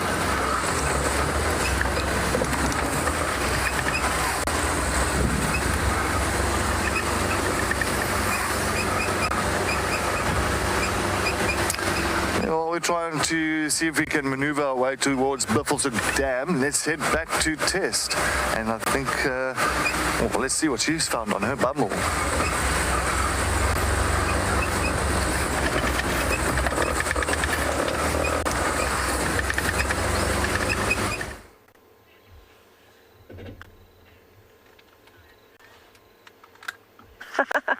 Looking for bears, Cedric, looking for bears. That sounds pretty cool. I hope I heard that right, but I want to see tigers, if that's what we're talking about. Now, you might hear Wendy moving a little bit in the background. It's just because I'm on a very precarious slope at the moment. In reality, I'm parked on the root of a tree on my way up Nyala South and looking for the paper wasp nest, which used to be here. We are disappointed to say that that is gone, but that is seasonal, so that's all right. I spotted a very, very, very big beetle. I initially thought it was a longhorned beetle based on the size, but I think it's actually a click beetle. And in total size, this is probably about the length of my palm. It's a good 5-6 centimeters long, longer actually. Now, it looks quite wet. You can see it's got a few water droplets down its back. It is alive. I actually went and checked because it's so still, but I think it's just cold. It's got its head kind of turned to the side at the moment, so up to the left. And it is kind of hanging onto the tree by 2 or 3 legs, and then its back legs are off, and I think it's because it's so cold that it's struggling to function a little bit.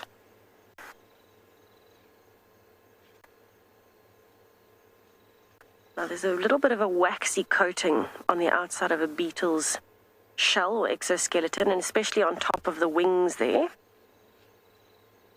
That kind of keeps them a little bit more waterproof than some of the other insects, and that's why you can see perfect droplets on the body. Very shiny exoskeleton. Now you can hear me paging through my book in the background because I want to check exactly what type of click beetle this is.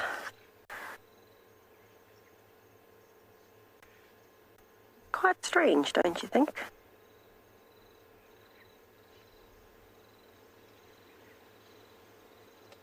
A lot of the click beetle species that we see are pretty small. Some of them are big, but most of them are quite small. This is probably the largest one that I've seen.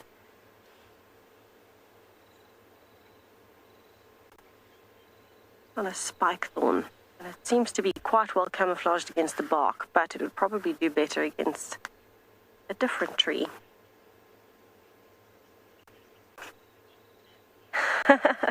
Nancy, I suppose it does look a little bit like a grasshopper if you kind of look at a distance, and I think especially because of the way the legs are positioned at this point in time, it looks a little weird, especially hanging on the tree like that, but definitely a beetle. Definitely. I don't know if anyone at home knows the exact species of this one. I initially thought, so this is why I actually thought it, I'll show you in the book. I initially thought that it was a giant longhorn, which is, let me put that down there, make it a bit easier, which is this beetle here. Because have a look at the coloration. You can see like a bit of a barky color on the back legs. It's about the right size, very chunky thorax and head. That's what I thought it was, and I actually walked up to it to see if it had the long horns, those long antennae, and it doesn't. So that's what made me think it's a click beetle, but perhaps what I'm thinking is maybe it's lost its antennae. I don't know what everyone thinks at home, but let me know if you agree or not with that coloration in particular and the long length of that abdomen.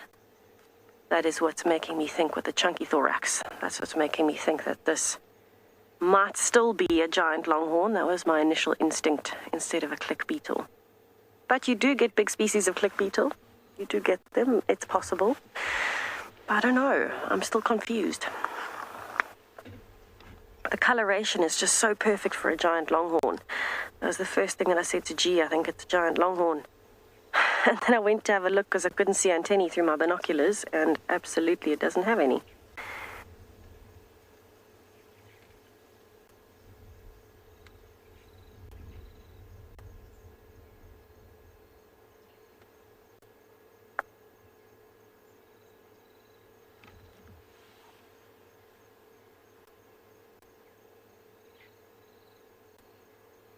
So these kinds of beetles in particular have ridiculously large mandibles. So mandibles are their jaws. Sorry, Wendy is moving down the slope. They have really strong jaws. It's almost accentuated much more than you would find on a lot of other beetles. And it's so that they can eat other insects. It's quite savage, really. But I'm going to try my best to figure out what this is and give you an update. But while I do that, I will send you over to Cedric to see what he has found on his Bumble.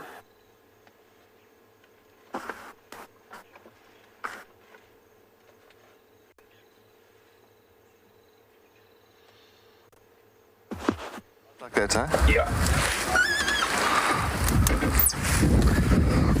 Sorry, I didn't want to release brake.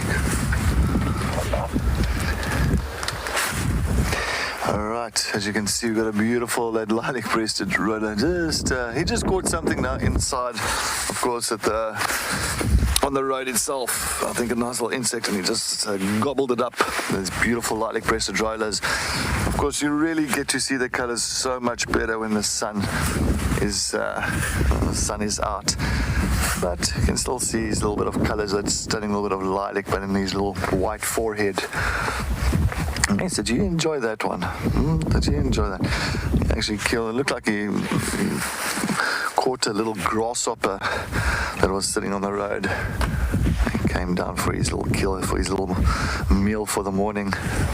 One of the meals for the morning. I've also seen lilac-breasted rollers as well going for, funny enough, I saw a video the other day with a chameleon, like a young little chameleon, especially those little ones when they start coming out, around about the middle of summer. You'll find those little, they're so small, and I've seen the lilac-breasted rollers actually go for them and eating one. But they are very stunning. I mean, they are not migrants, not like the other rollers. So, of course, you've got the purple roller, the broad-billed roller, and even the European roller. Those rollers in this area, they pretty much migrate now. Actually, they've gone. They just disappeared about a week ago. 2 weeks ago, they all disappeared and went back pretty much towards the equator side, heading north. For, of course, the northern hemisphere, the summer is going to start up that side. The insects are going to become more, I'm going to say, there's going to be many more insects around. And of course, but the lilac-breasted roller will stay back. They do not migrate, so that's very important also for their little colors, especially now coming up to this time of the year or the seasons. There's not many insects, and of course they use that color as a flower. And you can see they're always sitting on these dead branches, sometimes right on top of like a bush or a shrub. They'll sit up there like a little flower. But now you can see that weather. You can see how cloudy and windy it is here today. And you can see, of course, that roller is also not too active. He's also now and again, you can see he's puffing up and just keeping nice and warm.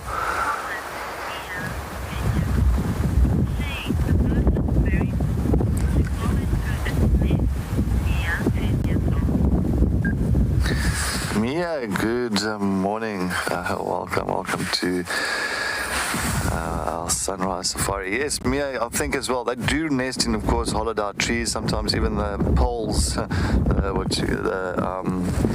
electrical poles in that around the areas. But also, of course, a lot of the dead trees, they'll have those little hollowed out areas where they'll nest in. But I agree. I think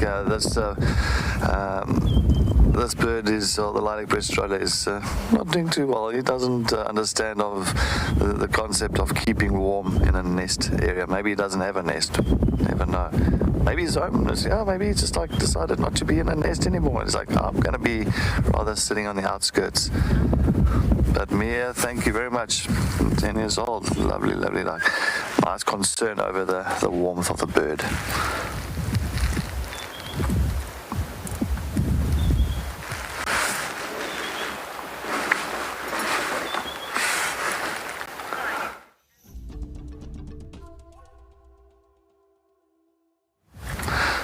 He's all sitting nicely with all the roller, just all fluffed up, and you can see how the wind is going through the feathers.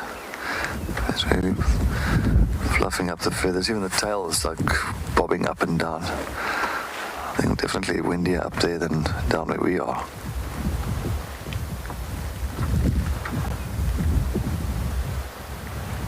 But let's just sit a bit here, and maybe we are lucky. Maybe he'll decide to fly down for us again and catch another insect.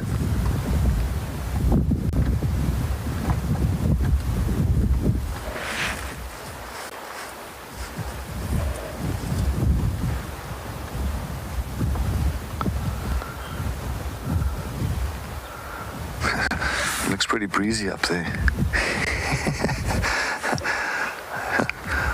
Almost like he's really putting a lot of emphasis on his balancing there at the moment.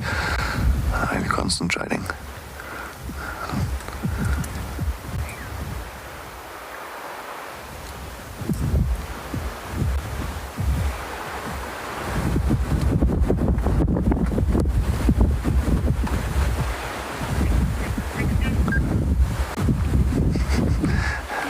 You see those feathers? That wind is really going through those feathers. It looks like my hair when I'm walking in the wind all over the show.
I'm on a mission looking for the snails, but I can confirm upon closer inspection again, second time round, the beetle was in fact a giant click beetle, not a longhorn beetle.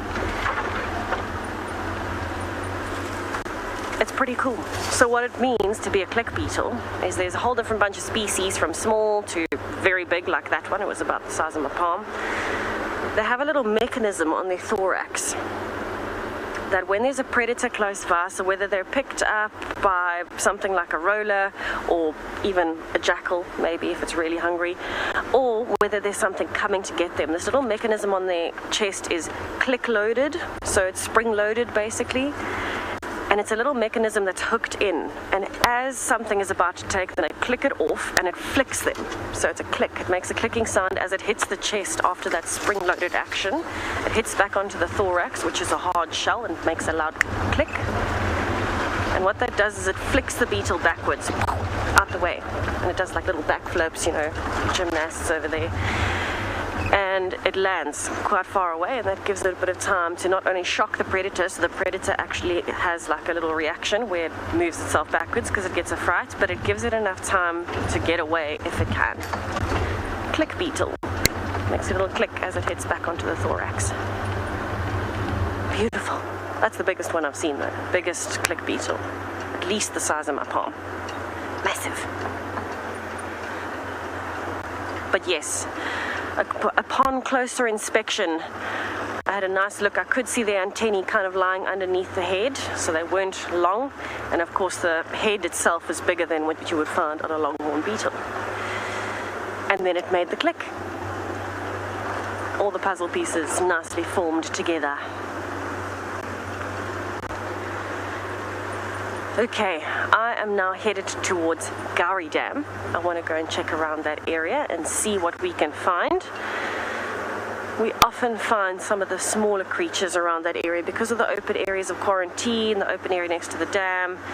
Towards Mvubu Road, there's a clearing up there as well on the link road back to Gallagher Pan. All of those places are pretty good for a lot of the smaller life that we don't see as often. Maybe we'll get lucky.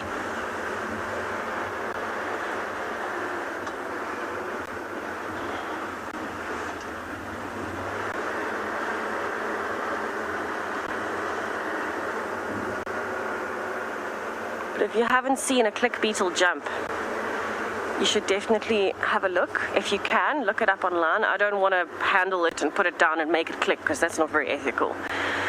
But if you haven't seen it, it is absolutely incredible to watch. It's mind-blowing how far they can pop themselves up like that.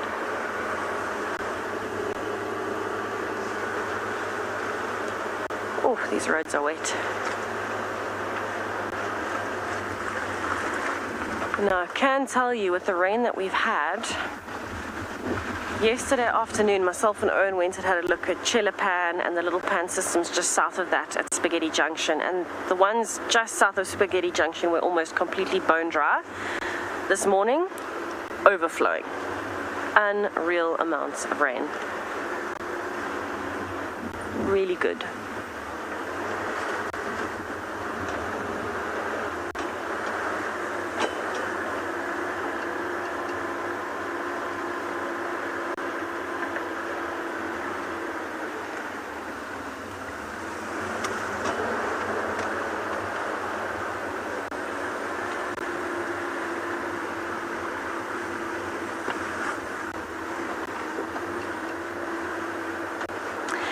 Anthony, it's starting to look more and more like it's going to be a wet winter. It's quite a foreign concept to us because we're so used to very strict seasons. It's what we're used to. It's been that way for ages, and occasionally we have little changes here and there. So rain coming earlier than expected in spring instead of summer or something like that. But it very well could be a wet winter at this rate. I mean, we don't usually have massive thunderstorms in autumn. Very odd. So what that'll do is everything that we can see around us is actually a good place to show you. Everything you can see around us is now varying shades of green because we're in autumn, but you can see little bits of yellow and red and brown coming in as the leaves are losing moisture because there's less water available. So normally this brush would die off every winter. Seasonally, it's natural, it's what happens. But the more rain we're getting, the more things are coming back to life. We're already the thickest in terms of vegetation that we have been in 8 or 9 years. Now, if we keep getting rain throughout the winter, the grass doesn't really die off, the plants don't really die off, and there's water availability. Not only does it affect how it looks for us, but it's going to make it a little bit more difficult for us to find animals because we can't see as far. But at the same time, animal behavior itself is going to change, particularly things like leopards. Now, the Sabi Sands is known for leopards. Leopards are incredibly water dependent, and their territories actively change size summer to winter because their territories now have to overlap more in winter because there's not enough water available everywhere. So everybody comes to the same water holes. So things like that are going to change quite a lot, and that's going to be quite a challenge. Also remember, for things like the predators that are going to be having cubs very soon, most of them anyway, they have cubs now because it's easier for mom to hunt when she can see further. And because animals have to move further to get to water, she bumps into them more often. But now if it's thicker, she might not be able to hunt as well. And so those cubs might struggle, for example. So it kind of has this knock-on effect with everything, even down to the insects and frogs. It has this massive knock-on effect if the seasons start to change. And that's why a lot of the time you hear people talking about climate change and global warming. Global warming is not really the right term for it. Climate change is a better term for it. Imagine how that's going to affect everything when the winters are colder than they should be and the summers are hotter than they should be. The vegetation changes, the animals change, the behaviors change, and it's this massive knock-on effect. So who knows what is going to happen this winter? It seems like it's going to be a wetter winter than normal and possibly a milder one than normal in terms of temperatures. So not as cold as we were expecting because our summer wasn't as hot as we were expecting.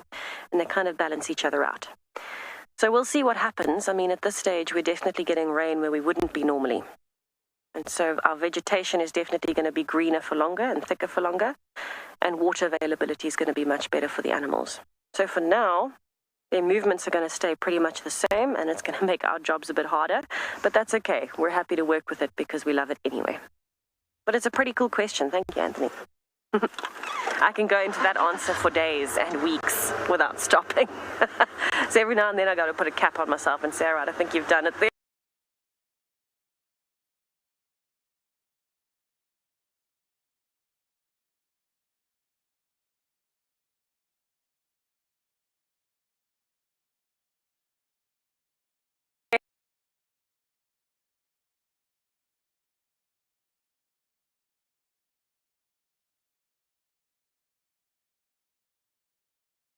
kind of looking forward to new dynamics as well, because it's something we're not used to, and nature always seems to have a way of kind of throwing us a new one where we're not expecting it. So it's always a great learning experience for us, but it also allows us to experience animals in a different way than what we're used to.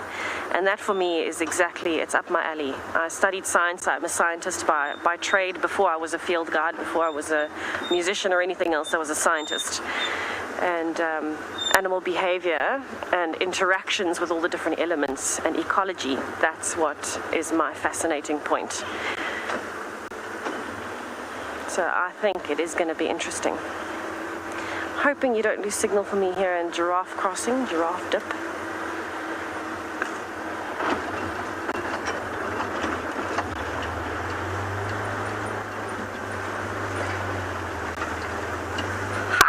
Yay, my signal seems to have held. Brilliant. Let's see what we can find at Gowrie Dam.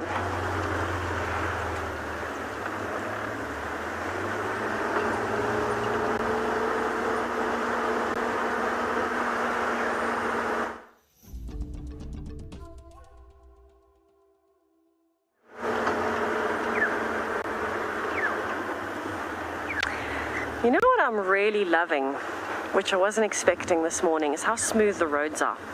I know Cedric was tracking earlier and chatting about tracking and how it might be easier for us today, but also more difficult in some ways. When the roads look smooth, it kind of makes me a little bit happy internally. It's like when things are nice and neatly organized. I feel the same about a very flattened, smooth road, fresh canvas for new tracks. I love it. A little strange observation into the workings of my mind. Alright, I'm about to pull up onto Gowrie Dam Wall. I wonder what we have got here this morning.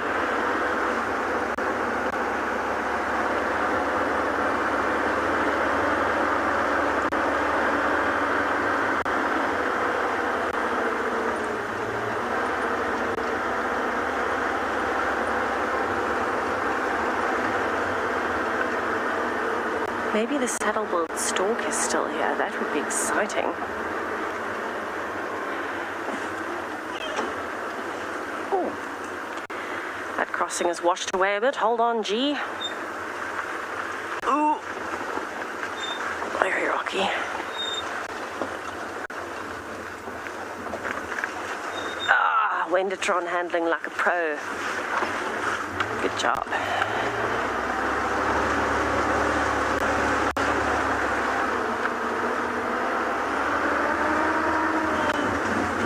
No saddle-billed stork today, but an impala.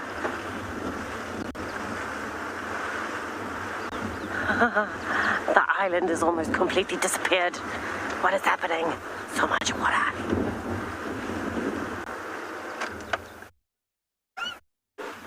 Wow, wow, wow. Water everywhere. That is mind-blowing. Somehow, going into our dry season with more water. Very strange.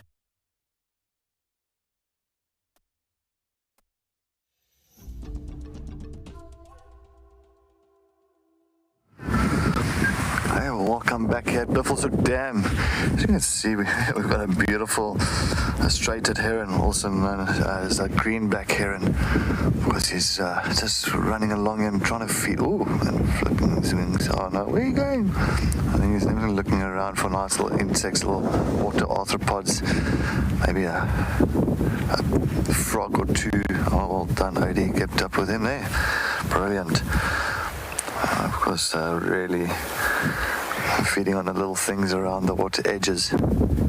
Especially with a bit of wind as well. I think, fun enough, you'll get an insect called like the pond skaters, and with a bit of wind like this, sometimes it will actually push it more to the one side of the dam, and it depends on which direction that wind is coming from. They are very light and they'll tend to drift a little bit more to the edges, because this is where the striped heron, the greenback heron, is waiting for those little insects to come through. Of course, as you know, they do feed on a lot on tadpoles, little frogs, and fish as well. Typical heron. They're not really tall or big. They're very much around about 40 to 44 centimeters tall. So they're very much on a small side compared to your larger ones like your grey heron, your purple heron, even your Goliath heron, which is the largest of the herons. Hence the name Goliath heron. Sorry about the wind. If you do get a little bit of a windy noise,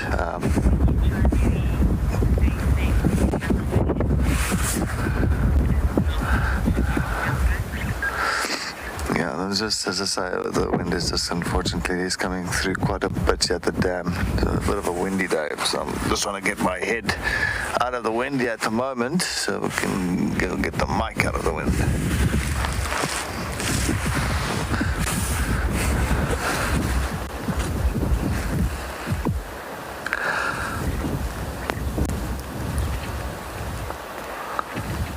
Many times you'll find them also sitting on like little rocks, little woody areas, fallen over trees or something like that that's around the water areas, and using it as a base. And of course we've got our lovely old hippo bull that's also back in the water here. Sorry about you. This wind is trying to get away from this wind. He's got this nice hippo bull. And he's just popped under, but it's a nice day for the hippos. You'll find the hippos, if you really go around to dam areas and all that, you'll find that they'll actually hang around the edges. Family. Sammy, good morning. Yes, can birds swim? Yes, there's certain birds that can swim. I mean, of course, your ducks, your geese, your little, what you call it, grebes. So there's quite a few. And of course, you know, the cormorants, your darters. There's a lot of birds that can swim. But there's also a lot of birds that can't swim. I mean, I've seen by accident, I think it was a few years ago, with a tawny eagle. Was it tawny? I can't remember. Tawny or Wahlberg's eagle. Actually kind of landed by accident in the water. I think something happened and it fell in the water, and it just unfortunately, they kind of swim, but they struggle. They're almost going to flap their, or not flap their wings, but like use their wings as like oars, and they try and push themselves to the side of the dam or of the water areas. So they're not like a lot of birds are not adapted and built for swimming, because they haven't got those webbed feet and really making it easier to get through the water, and become a little bit more kind of mobile. But yeah, they can swim. Most birds can swim, but not like fully swim. As you can see, also like your herons as well, especially with like your grey herons. They got their really long legs, and so of course they don't really have to swim. They really just more waddle through the dams or the water holes itself, same as the storks. That's where you'll find the greenback heron or the striped heron. They kind of use these dead trees and the logs. They're the ones that actually use it more as a base or a foundation. So it's easier for them to really sit upon that and perch on that while they do their hunting and keeping really, really still. But it is old knobthorn, as you can see there, very old knobthorn that has been pushed over, and a few years ago. It used to be a beautiful knobthorn tree but unfortunately I think the elephants decided to push that one over, and now of course it's a home to many other little living organisms. Definitely your herons. I've seen water dickhorps using that as a cover. I think the water dickhorps, they've got a nest in there, if I'm not mistaken. There's a little spot inside there that they were really roosting and sitting on next to the water areas. I'm just thinking at Buffelshoek Dam, just really looking around. I did have a single impala that was running towards the fire break coming from this direction. So I was just hoping it would be lucky. Maybe the wild dogs would have been around here, chasing them around or something, but I haven't seen anything at this point in time. Oh, blacksmith lapping as well. Is roaming around on this side of that water, picking off these little insects. He's getting his breakfast for the morning.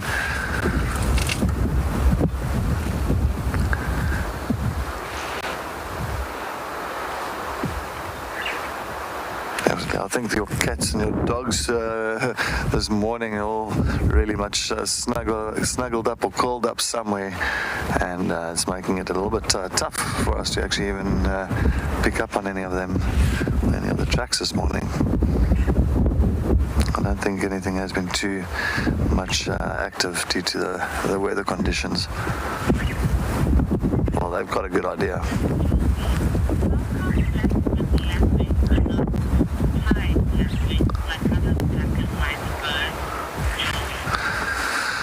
Joey, good morning. Thanks for joining us. Sorry. Why they're not called pied lapwings is you'll find pied is just black and white. There is no other color into it. If you look at a blacksmith lapwing, there is gray, so there is a gray area. That's why they'll not call it pied lapwing. If you look at the pied crow, it's just black and white. There's no other color. There's not even gray on it.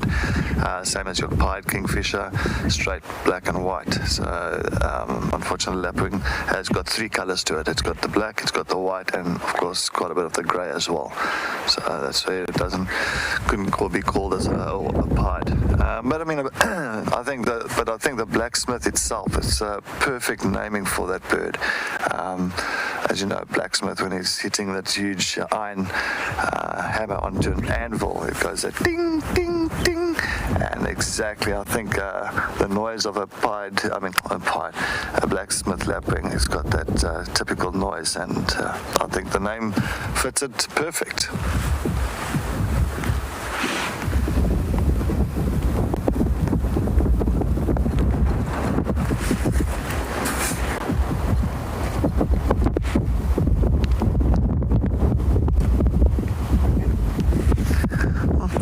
Rain is starting to come down as well now. A little bit of a drizzle.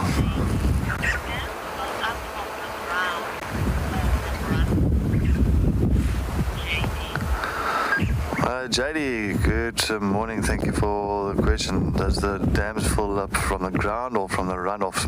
Definitely the runoffs. JD, if you think most of these dams are built with a dam wall, and it's used to be a normal drainage line. So of course you've got a lot of the inflow. The inflow, like exactly where we're showing now, that's one of the inflows to Buffelshoek Dam, and it's also part of a drainage line. So that's all kind of like a runoff or inflow itself. So you can see there, it's pretty much very much in a drainage line, like a real river, small river. So of course now the wall itself, of course the dam wall is a catchment area, and so of course it catches the water that's coming in from the rivers and from the higher ground. And of course you can see, and the dam is definitely full today with all that rain from last night. It's risen at least maybe about 30-40 centimeters throughout the night, which is absolutely fantastic. It's definitely a good injection of water coming through.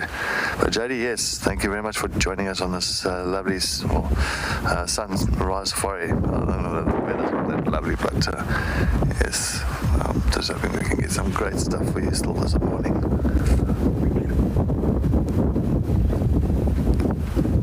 I think also if the dam, I think it also loses a lot of water from actually the ground itself, so it does seep in and it will flow underground. So you usually get those real typical underground flowing rivers due to like dams like this losing water.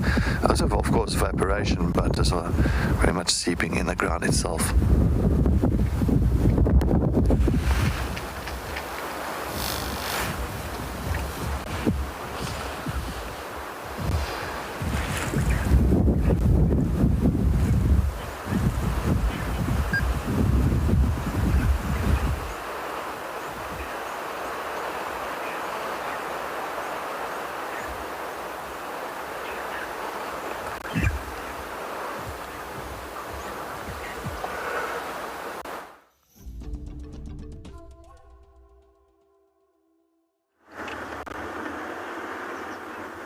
Resident hippos, always a win. I have been trying to get a clear shot, and I think I might have gotten it. There's a family of green wood hoopies flying around. Oh, it's going. Wait, they're landing. They're so up and down. They're so active today. There's one further back, one higher up on the same tree. There it is.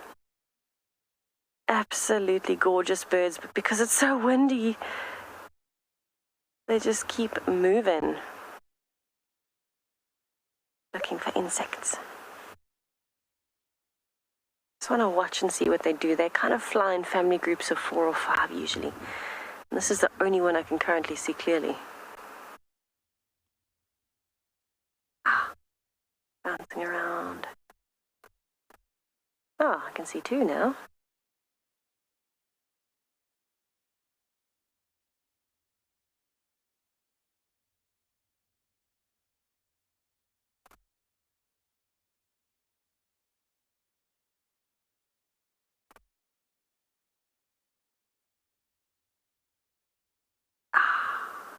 Guys, absolutely gorgeous birds. Bit of an iridescent sheen, very red beak, red legs, and white spots coming down the sides, giving us quite a challenge to follow them this morning. But it is always so good to see them. I love their call in particular.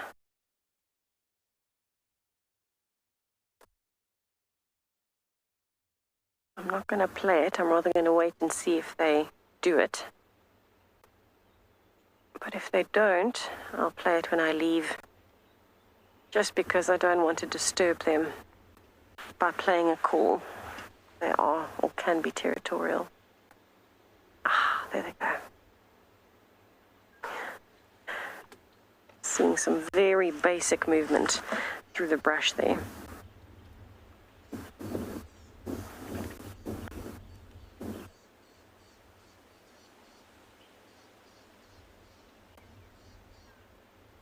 That was quite special.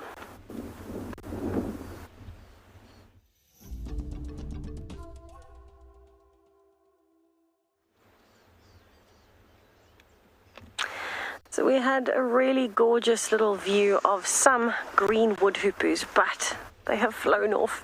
But it's a beautiful metallic-y green blue bird, very similar in color to starlings, that iridescent sheen. And they kind of live in groups. Oh, my roof's coming down. Hello. My roof has just blown. I think the wind has just picked up. But they live in groups of anywhere between 2 and 14, average between 4 and 5, 6, somewhere there. Beautiful, beautiful bird. Very red beak, very red legs, metallic sheen on the side. Stunning. Stunning, stunning. Now, what I have been trying to do, Yolanda, I just want to let you know, I have not forgotten about your question yesterday about the saddle-billed storks and what size the chicks are when they hatch. I have been researching extensively, and I don't know if anyone's ever fully measured how big a saddle-billed stork chick is when it hatches. When they're kind of ready to fledge, the beak is on average 8 to 9 centimeters, so it's still quite small. But for a chick, that's big. But I have no clue how big it is, and I've been trying to work it back because the average mass of an egg is only about 146 grams for one egg. 146 grams, if an adult is around 6 kilograms, it's about a 40... Yeah, it's 40 times difference. I've been trying to work out a lot of maths this morning to try and figure out how big a chick is. But in my mind, when a saddle-billed stork chick hatches, it cannot be much bigger than about, I would say like that, somewhere between 20 and 30 centimeters would be my best guess, just an educated guess. But when I find out a definite answer, if I do, I will let you know. But you have kept my brain going, so thank you. It's always fun to look for things that you've forgotten about or haven't really looked into as much as other things. So you stumped me on that one. And I'm trying my best to make my logical brain work so I can make an educated guess. Very entertaining. Okay, I'm now on a mission towards quarantine and back towards Philemon's Dip. I want to go and pop in again at the hyena den because there's no one there at the moment. Cold day, predators moving, not having to hide. Ooh, we might get lucky. I must be honest, everybody, I am quite surprised.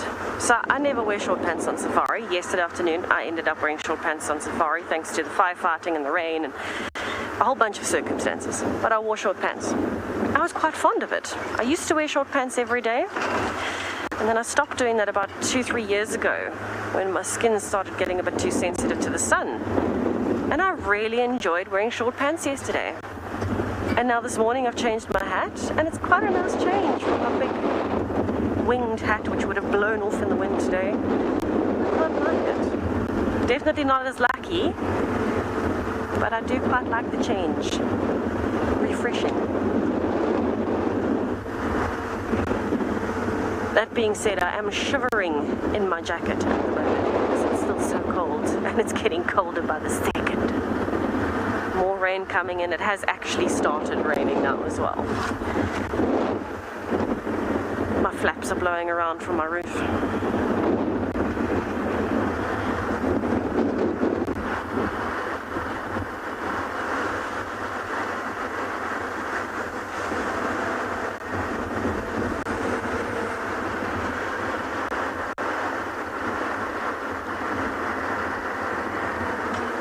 So much water everywhere today.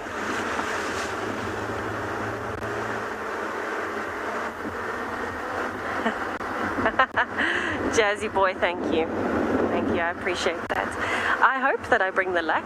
I'm a very firm believer in nature giving back what it gets. So if you're patient, you'll get rewarded. If you're respectful, you'll get rewarded. And I like to think that I am those things. And I really do believe that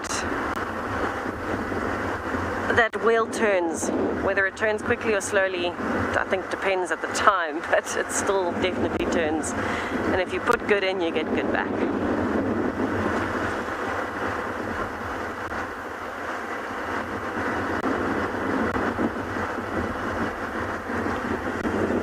So many impala tracks. I think there might be impalas here on quarantine. She said, looking at a herd of 50 impalas in front of her. I think the cold makes my brain fritz a little bit. A little bit. That's okay. Hello, impalas.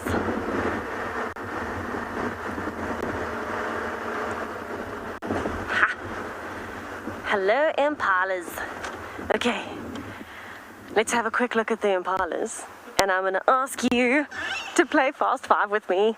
Since it's cold and we need a little warming up, I think that's always a fun way to do it. So, get ready for a Fast 5. Send in some really funky questions. I'm looking forward to it. I think it's going to be great. I got really deep questions last time. Really deep. Oh.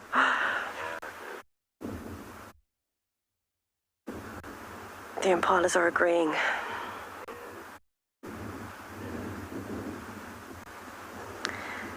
So everyone's looking very nervous this morning, and I can't blame them. It is cold, it's raining, it's windy. Predator central right now. Oh. And that's not alarm calling you can hear. Oh my goodness. The male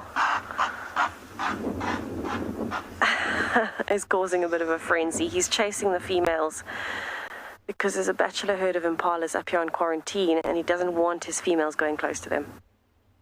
So he is just being a bit of a menace today, which is for him normal. For impalas, they're used to this. For us, it seems a bit strange, but this is part of survival for impalas and passing on your genes. But look at him, he looks quite menacing. He's got his tail up to show that white fluffy bit. He's stalking up behind one female who has decided to stray, and he's going to chase her back. I'm sure. Standing between her and the bachelor herd. Don't you dare think about going over to those boys. And there she comes back. And he is immediately following and much more relaxed. Discipline. Discipline in the harem.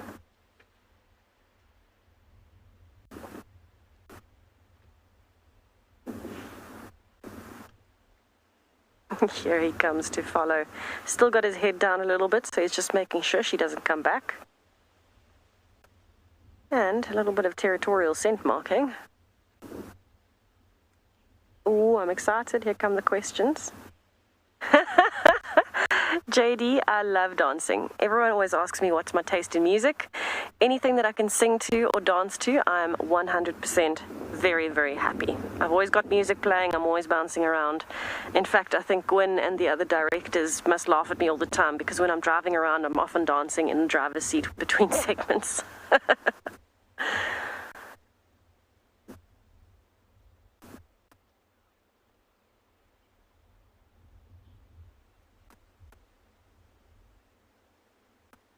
Look, he's happy again. Yay. Happy little family reunion. Okay. Thank you, Impalas. You guys look very nice and relaxed now. As relaxed as you can be, I suppose. Let's go to the hyena den while I wait for question 2. Oh, here it comes. Oh, Patterson, that's a nice one. My favorite color is a light, dusty lilac purple. And it is that color because growing up visiting the bush, there's always a little patch of pastel colors over the sunset. And it always tends to go that pastel-y purple color. So that immediately became my favorite color. And then also seeing lilac-breasted rollers growing up. And my second favorite color is red, which is a very close second. And that only developed more recently because I love the powerful color that red is. That's nice, bright scarlet red. It just makes me feel more powerful, more strong, more courageous. Just gives me a bit of oomph. Pastel purple calms me and red fuels my fire. It's a good question, thank you.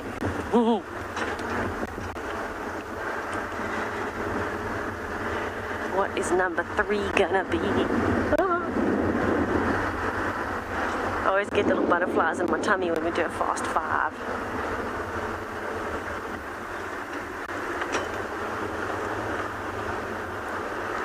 Izzy B, my favorite food when I'm cold. You're gonna make me hungry. I'm so excited.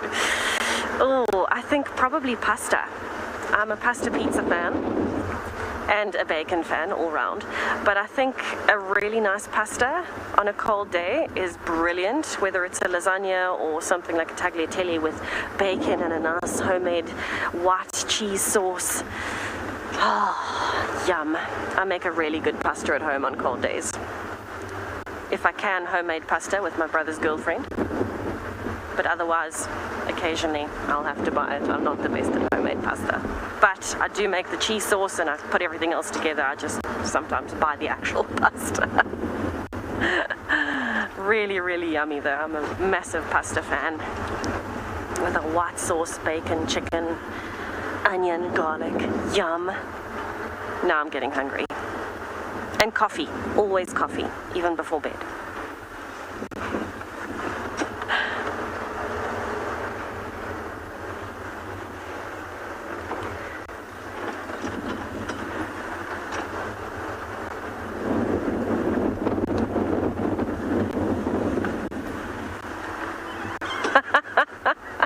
Laura, my most iconic moment on WildEarth. Well, I think it depends if we're talking animals or if we're talking embarrassing moments, because I've had a share of both. Animals-wise, probably my sighting with Kachava and her cub close to Valentine's Day this year. That was absolutely brilliant. I think a whole bunch of everybody could relate to that sighting and felt their souls changing, which was fantastic. And of course, finding out Swazi was a mother, another good one. But in terms of embarrassing moments, I've always, well, I suppose not always, but every now and then you get a question wrong and you have to correct yourself. That's not great. But probably singing and not knowing I was live and being caught halfway through thinking you didn't hear me. And then when I referenced it as a joke, I was told, no, sorry, we heard you. And then I was asked to do it again in my Fast 5. That was a pretty good one. I haven't fallen on my face yet, though, while I've been live. So we're improving. I fall on my face all the time. So it's a miracle you haven't caught that live.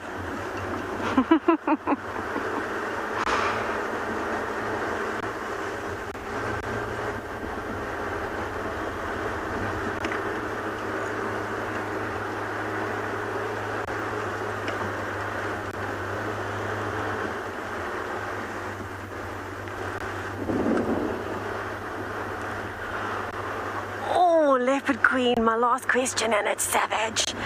Djuma or Ngala, they are so different. It's very tough for me to compare. Property-wise, Ngala is close on 15,000 hectares, and the property is massive and wild. So in terms of the actual area that I'm driving around, I think probably Ngala in terms of the diversity, the size, the complete wildness of it. Not that Djuma isn't wild, but I think sightings-wise, probably Djuma. They are just, the hyenas blow my mind. This is a highlight for every guide that I've ever met that's managed to come here and witness the hyenas. This is the highlight. So hyenas, amazing leopard sightings, such special people. I love the WildEarth crew. I love the Djuma crew. I love how I feel when I'm here. And I think Djuma in total would probably be my favorite. But just in terms of walking on properties and things, Ngala. But Djuma overall. It's a tough question, but I think a lot of it has to do with mentality and how you feel at the time. And 100%, 1,000%, 1,000,000% Djuma in that sense. Just because of where I am in my life and what I want and what I'm looking for. Much better. Oh, hello, hyenas. We are bringing the luck this morning. Thank you for the Fast Five, everybody. That was fantastic. I love the questions. Some really interesting ones. I think we are having a fantastic, splendid, beautiful morning. Hello. We've got a hyena at the den. Shocking. Unexpected twist. The den has been so active this morning. So this looks like the lovely Miss Ribbon. So let's see what happens. Maybe we'll see the cubs come out.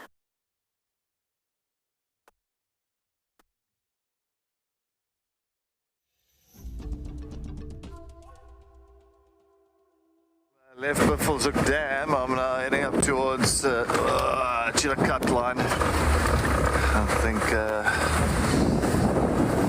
it's been a nice fresh morning. Lovely.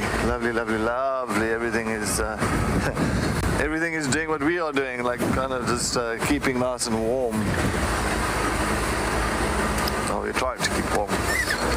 Let's see, some of these roads are just become a little bit of a mission to get around, but it's always, let's take that thing off. Head towards Chillicuddy line and just take a look, because that road is quite nice. It's nice and smooth, and it's just a little bit easier to really looks sorry about that. I think our lens is a little bit damp. Of course, a bit of not damp, but it's a little bit of rain that's coming down now. A little bit of a drizzle that's coming through, so there's going to be of drops on the lens. It's going to come down again, but always make a plan.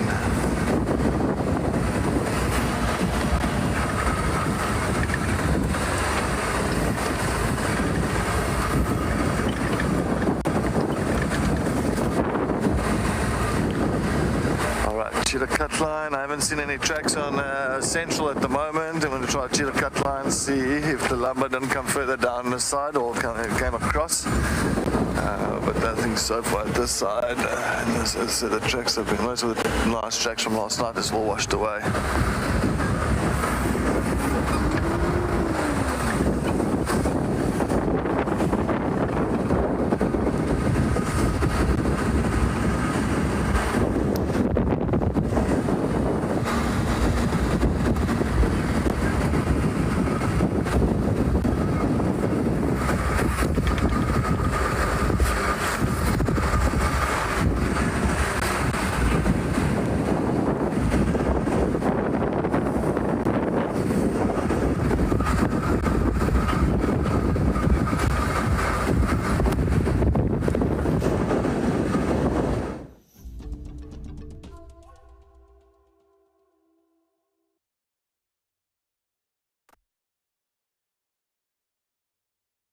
Loving the hyena den this morning. So not as active as when we got here earlier, but probably the most amount of time I've spent with ribbon so far in about a month and a half. So that's quite exciting. It's the first time I have seen ribbon at the Sten site at the entrance. She came past briefly earlier and then disappeared. But it is absolutely brilliant to see her looking so relaxed. I'm 99.9% sure this is ribbon, but if I'm wrong, please let me know.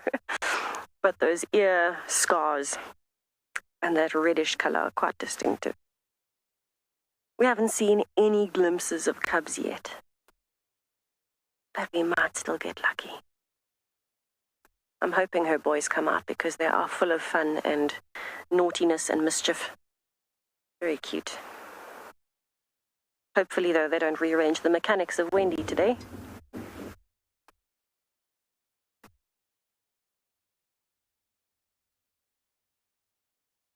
Oh, she looks so comfy in a stretched downward dog pose there.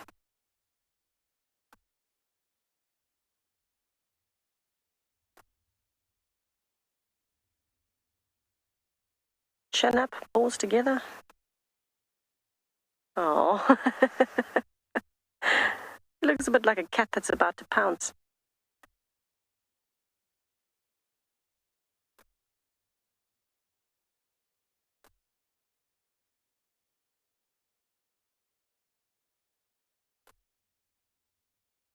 He's got quite a beautiful face.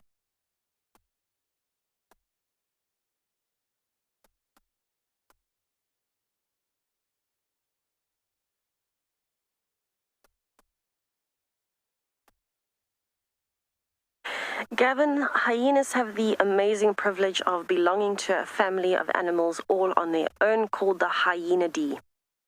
Hyenidae. So there are no other species in the Hyenidae family other than things like hyenas or very closely related to hyenas.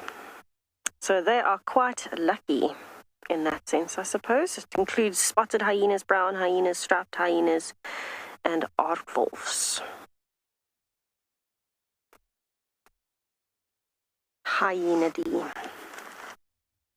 Closest relatives are mongooses. How strange is that? But you can kind of see it if you look especially at something like a dwarf mongoose, because we tend to see them more and sitting still for longer than the other mongoose. Oh, mongoose species, hello. Very bendy front leg. Goodness gracious. You can see it in the face structure and the community structure more than anything.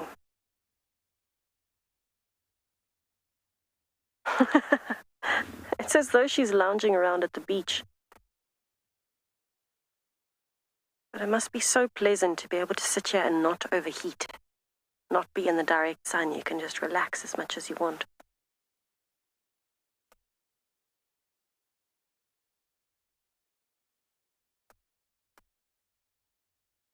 I think she's very nervous of the other hyenas coming along. They had quite the interaction this morning. She's definitely back at the bottom of the hierarchy.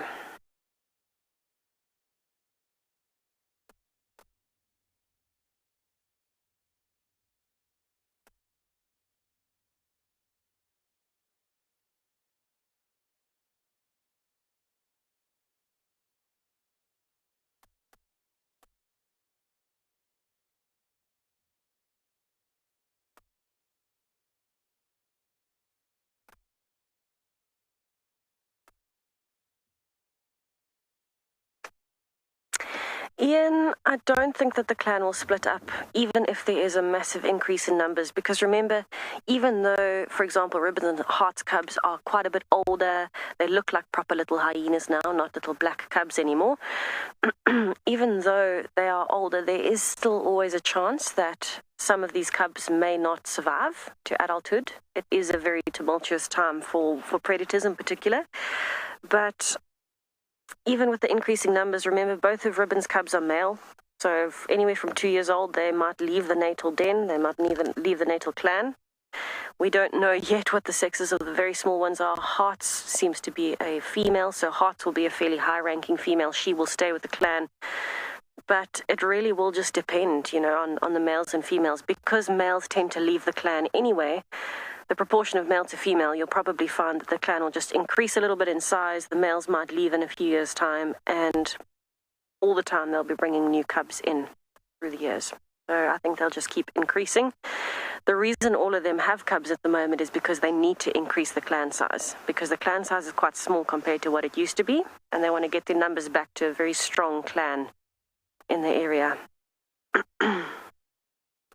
I don't think they'll split up, other than the males naturally leaving like they would at a few years old.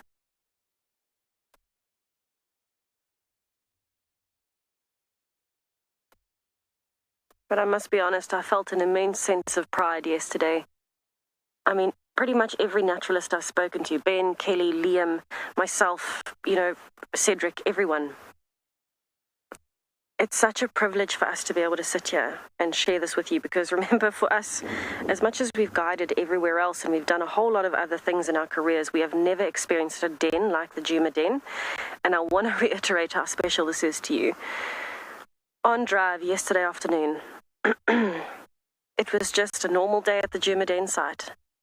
And on the radio, there was a lineup like you can't believe for people to come and see this den site. And from one person to the next, what I kept hearing was, you have to go.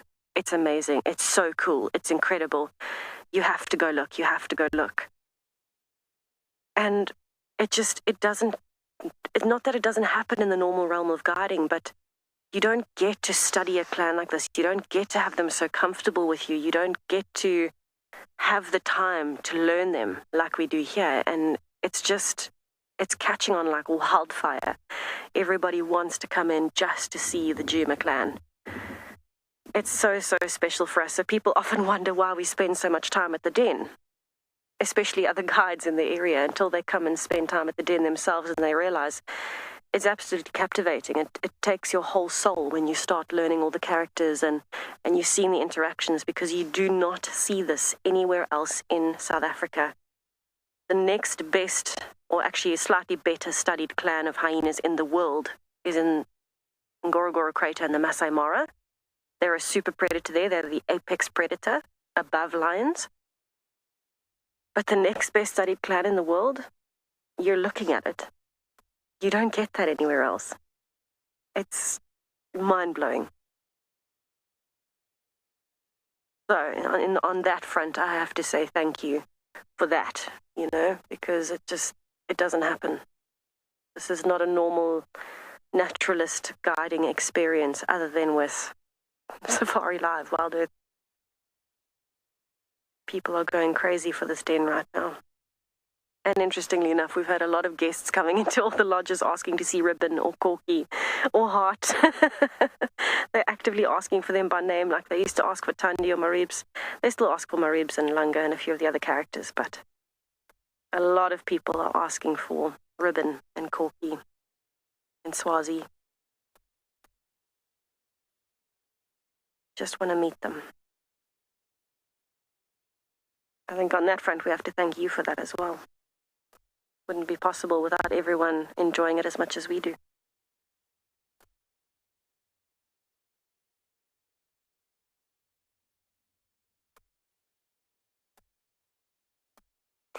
Megan, I'm glad that it makes you happy. It makes us happy as well, I can tell you that much. I could sit here for hours and never get bored. Just doesn't happen. So it's incredible to be able to share that with so many people around the world, and knowing that everyone is feeling that same happiness that I'm feeling kind of brings us all together in a really massive way. We're part of a very elite group of the world, I would say, all of us together, you and I.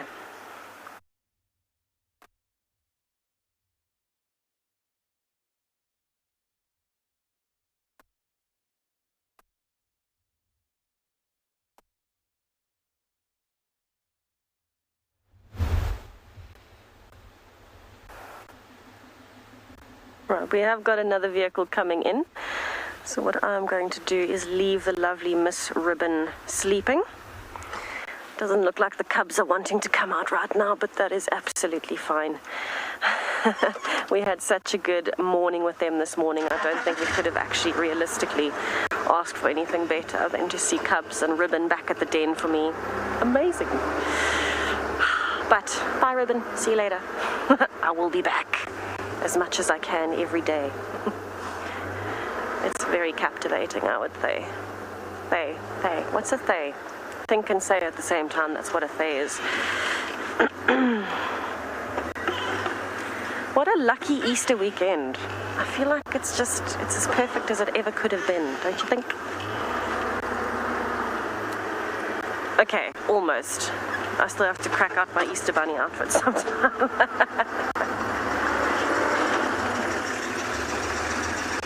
Alright, let's see what else we can find. Maybe we'll get lucky up in quarantine again.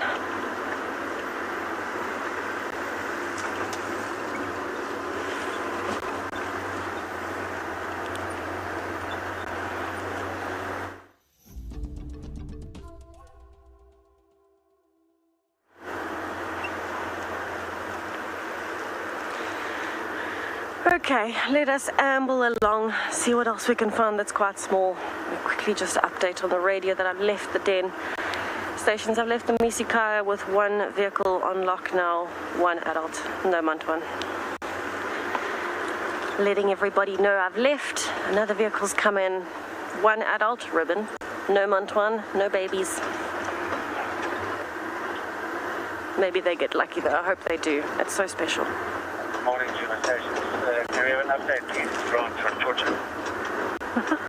Wendy is having a bit of a skipping session this morning.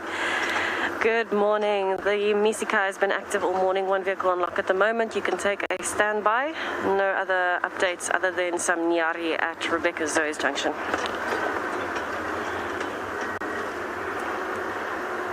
Great, thank you. It's so nice hearing people on the radio coming to Djuma asking about the hyena den. Makes my heart happy and immensely proud to be part of it. And I feel better now that I'm learning all the characters and I'm getting to identify them quite quickly with the occasional mistake, like in Ndebele this morning. But that's okay. I feel like I've only seen Ndebele 2 or 3 times, so I'm still getting there with her. But I will get there.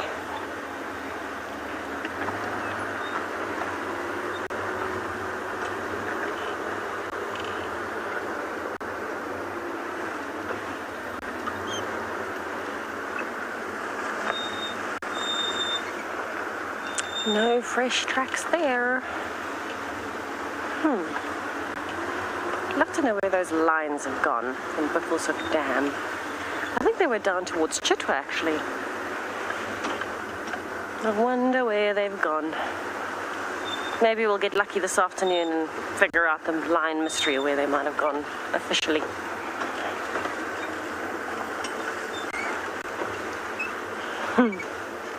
I think we've done well for a rainy day, don't you think?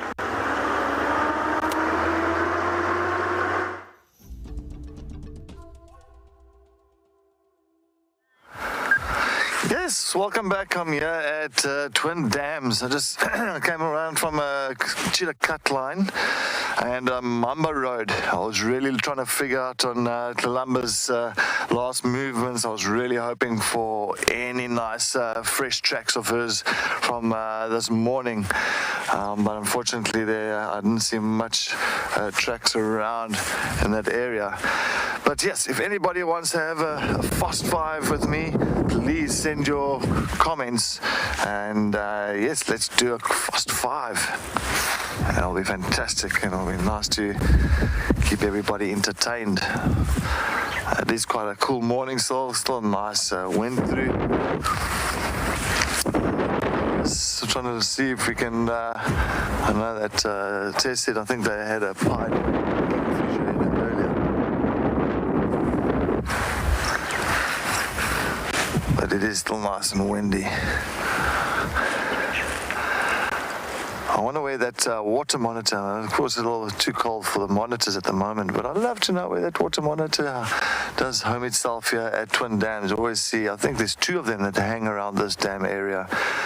And they usually sometimes will actually use things like a termite mound, strangely enough, to actually keep themselves nice and warm because of the temperature inside those mounds itself.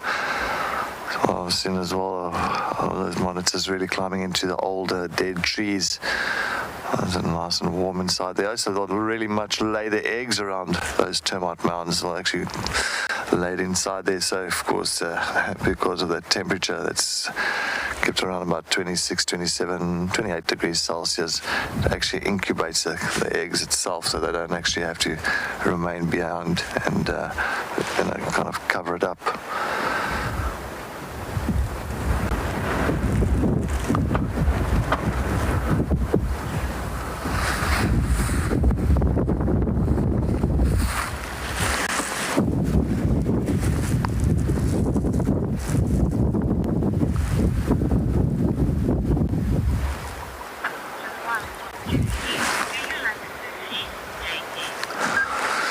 JD, good morning. Thank you for the comment. Do I like sushi? I absolutely love sushi. I think sushi is one of my favorite foods. JD, you knew exactly what to ask.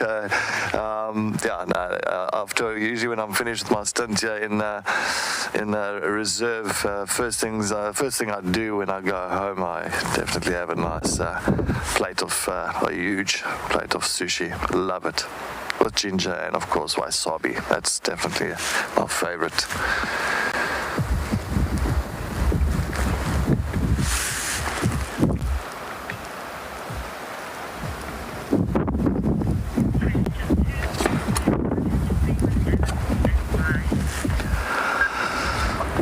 Sue, good morning. Thank you for the comment. What's my favorite animal and why? I think my favorite animal is a leopard. And why? They're so elusive. They are so adaptable for their areas. And the coloration of a leopard is just absolutely insane. I really love that color. It's just a beautiful rosettes. And of course, the strength. I mean, they can carry double their weight up into a tree. It's just really amazing to really put something in your mouth and hoist a kill. So, and yeah, it's just, I just love them. I think I can watch a leopard all day, 24/7, easy.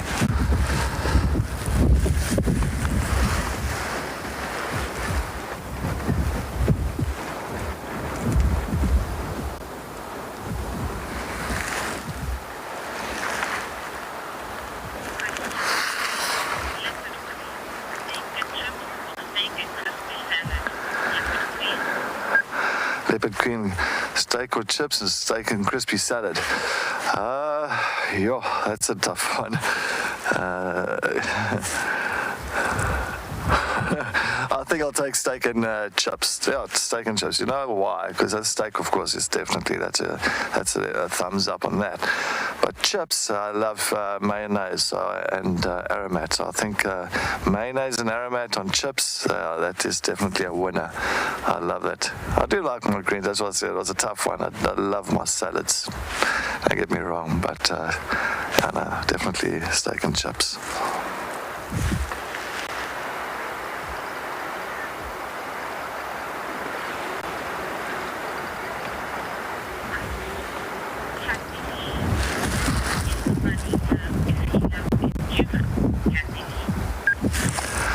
Kathy Lee, thanks for the comment. Where will the Easter Bunny live if it was staying here at Djuma? Well, Kathy Lee, I'm hoping that Easter Bunny will be staying in a nice little warm spot. Maybe the den site on the western side of Taxons Road. Maybe that den site that's unoccupied. That there was a porcupine in there the other day. So maybe that Easter Bunny will be staying there. I think so. That's a nice spot. If I was the Easter Bunny, that'll be ideal. That'll be like a mansion.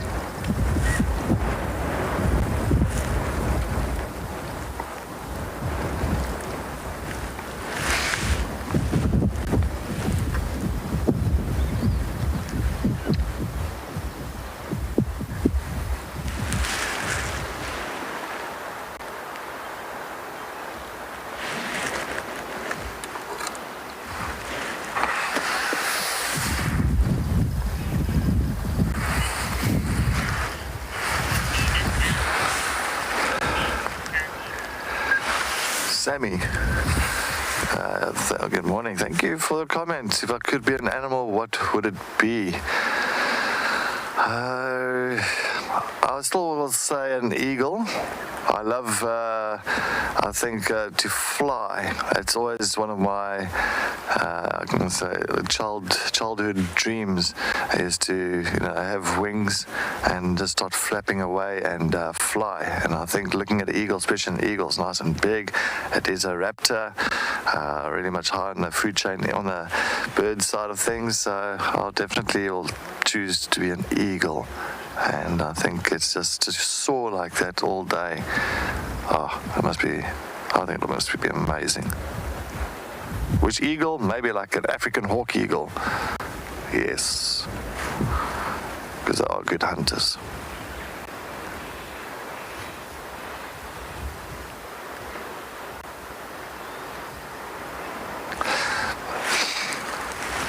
But yeah, thank you very much for all the comments, and thanks for asking me all those interesting questions. Gotta love it. I'm just listening out. I was turning around now. Just had some funny noise coming from behind me. I don't know what. I also heard Franklin's alarm calling towards Baboon Pan. So I don't know what was, something bothered them that side, and also just a real strange noise. So I'm just trying to see if I can pick up on anything that side. I see straight down the pathway here. Because I know looks like Lunga went into Little Gowrie yesterday afternoon. Pretty much not too far west from where we are now.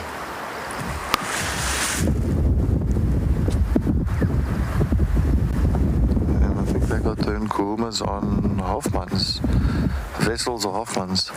So Nkumas are coming back west again. I'm just hoping maybe this afternoon, because of this cool weather, you never know, they might move a little bit again during the daytime. I'm hoping they will come north from where they are now.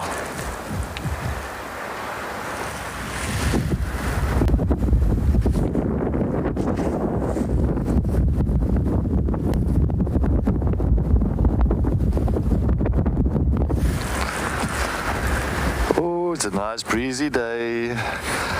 Definitely it's a day for hot chocolate. Pancakes and hot chocolate. Yes. I think that is a perfect day for that.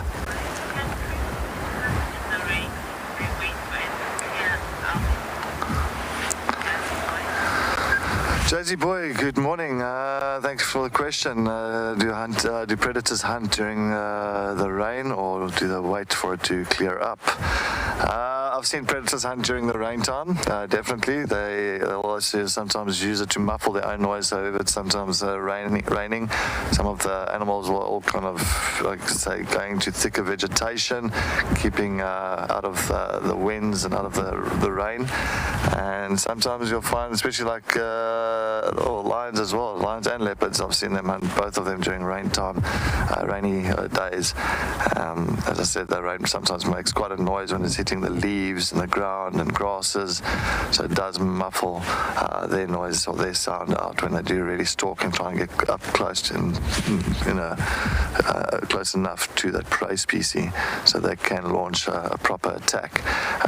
But yeah, some people think it's not. Sometimes they say, I'll be on rainy days, it's like cats and dogs at home. Yes, cuddle up and cool up and stay clear of the wetness, but sometimes you must understand survival of the fittest, natural selection. So if those predators do not want to hunt during the rain time, well, they're not going to really succeed in catching something where they've got a better opportunity sometimes in the rain.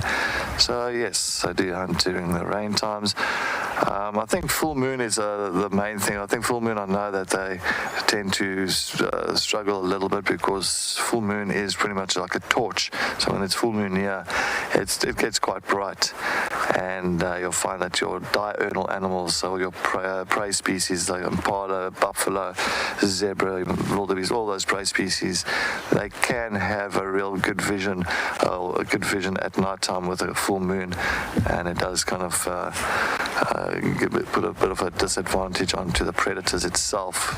For them, they want to use more the element of darkness, and so yeah, that can happen. But yeah, rain, I have seen them do that during that time.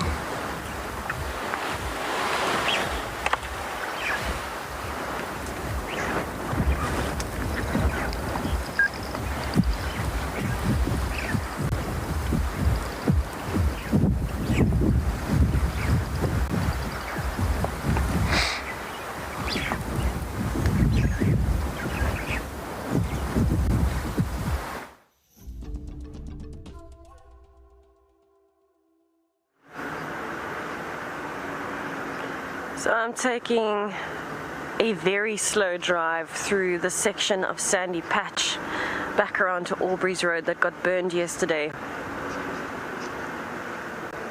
And it's amazing, it looks different even to what it did yesterday. But we're seeing battaliers flying over. There's a few birds here and there, of course, with the roof. We can't really show you, but I can see them.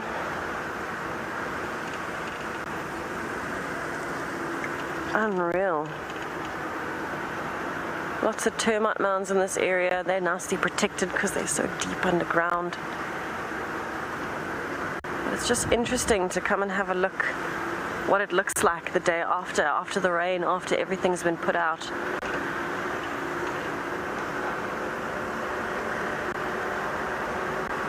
Hard to believe I was in this yesterday. Feels different.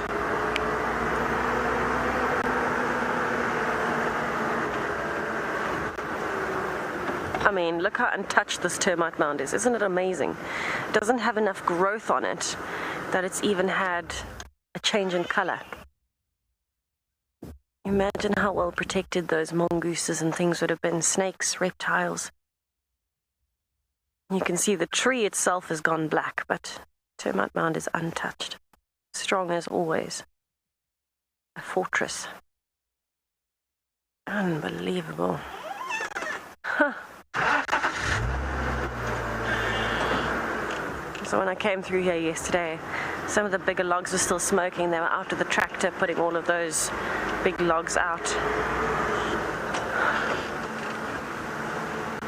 Wow. I love the smell. The smell after a bushfire. I can't really compare it to anything, but it smells really good. Maybe I'm a bit strange, but I love that smell. So much good is coming. This is unreal.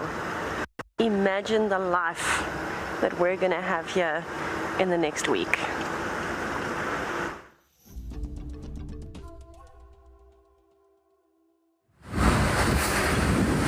Alright, so I've just left Twin Dams. I'm just going to quickly, we might have a little bit of a break up here in signal, but I'm going to get through here. But I did, I'm just going back up on Twin Dams Road. I did hear some alarm calling. I don't know if it was Impala's males rutting. Sometimes this time of the year when the Impala males are rutting, I also do the typical snorting noises, and but you're never too sure. So I just want to double check that I'm not going to overlook something here. And maybe something is walking down the road. I really want to check on this.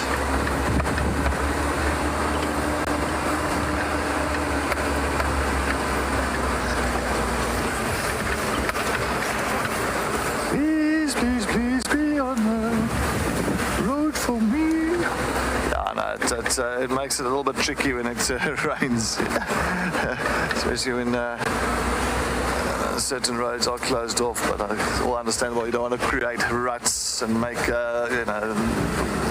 the roads worse and damage the roads. It's not the ideal thing. Okay, we might just break up a little bit for a couple of seconds. The signal might be. Just want to quickly go through this little dippy dip. I'm going to go up here and try and slip a bit here and see how much I can slip. Whoa.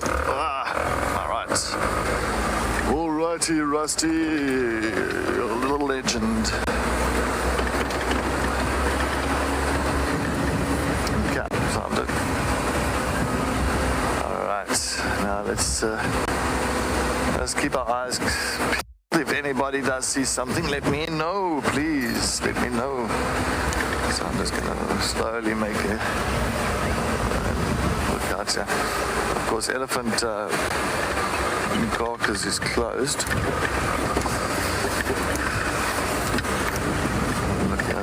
No, they said a few times they had my rips around here towards this bourbon tree, but I didn't see anything here. Alright, let's go take a look at Chelapan. I think Chelapan is a good idea. I wonder if Chelapan should be quite full now.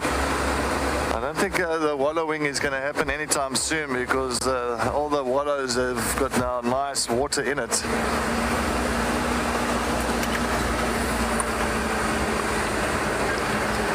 Ellie, yes, good morning. Definitely a honey badger would be absolutely... I don't know when last I've seen a honey badger. Did I see honey badger? Oh yeah, I did. I saw one about 2 months ago? Oh, that was about 2 months ago.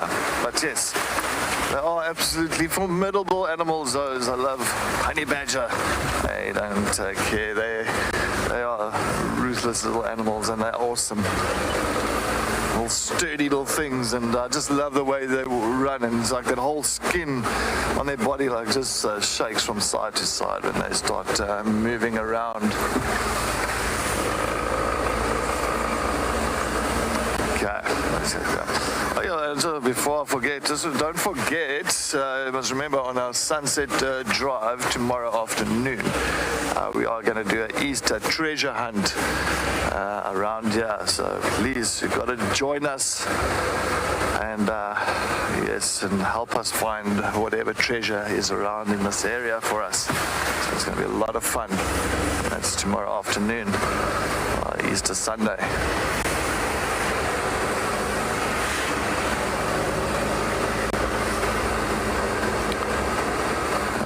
Looking forward to yeah, my hat, thanks. Yeah, unfortunately yesterday during the fire yesterday I went out and damaged my original cap that I usually drive with, so I said, well, I'm going to put my hat that I used to wear when I used to guide with other lodges. I'll put this hat on back again, and well, this one is going to be sticking with me now. So yes, I think it's also much better. It's like a little bit easier to the head as well compared to the cap. So yeah, thank you. I really appreciate it. And I've got slops on.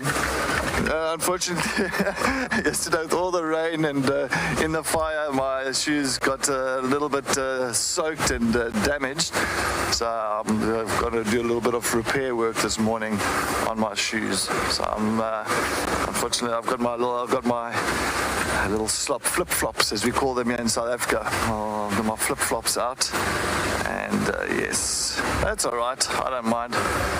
It feels more natural to me, definitely. All right, let's see how Chilla Pan, how the Chilla Pan looks. Even old Tess, I know, look at Tess's hat as well. She's changed her outfit quite a bit as well, on top of that, due to the fact of the rain yesterday. So, yeah. New outfit for the Easter weekend, I guess. And I wonder which outfit Tess will be having on for tomorrow. That's going to be a surprise.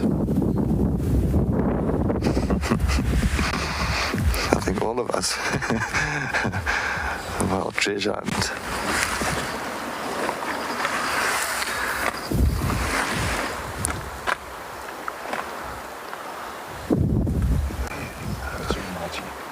There's lots. You can see how far that water's gone up as well.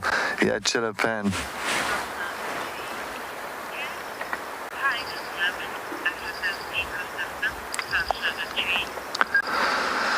Shasha Tree, can tigers live in South Africa's ecosystem? Yes, look, the thing is, they have got, well, not introduced, but I mean, the tiger itself, it's also pretty much hunting typical cats, any kind of prey species. So you're looking at things like, kudu, impala, all that kind of stuff. So definitely tigers can survive in this ecosystem. And if you actually look really further back, I think tigers, even lions, were further north towards India side. Tigers were also quite far south, almost down to the sub-Sahara area. So there has been those cases many years ago, and so that is a possibility. But I know here in South Africa there is pretty much, I think there's one or two. Is the Free State? John Barty's place. Yeah, I think they have introduced one or two, but they're just more like kind of not research, but just to see. And they are thriving like normal. There's no really issue with it. But I think just due to the competition of predators as well in this area, lions, leopards, hyenas, wild dogs. So yeah, they definitely can succeed in this ecosystem. Of course, nothing like a polar bear. Now, polar bears, for instance, I think the weather itself is the big issue. I think for polar bears, plus, of course, we don't really have, like on a coastal side, I think that it's just too warm. I think the ocean's just too warm for them to really survive and actually hunt what they usually do, hunt further down in the Antarctics and the North, South Pole areas.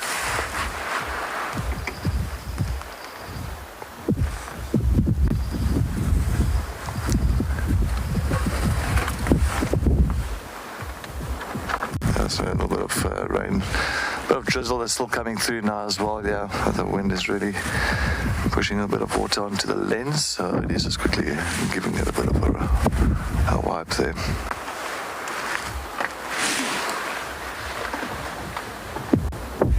All right, now I think let's move to Gowrie Dam. Let's see what's happening at Gowrie Dam. We're going to go a little bit further up on Twin Dams Road, and we're going to see what we can find in that area. Oh, wait, there's a battalier. I don't know if maybe, sorry, the roof is just going to, the roof is going to block it out.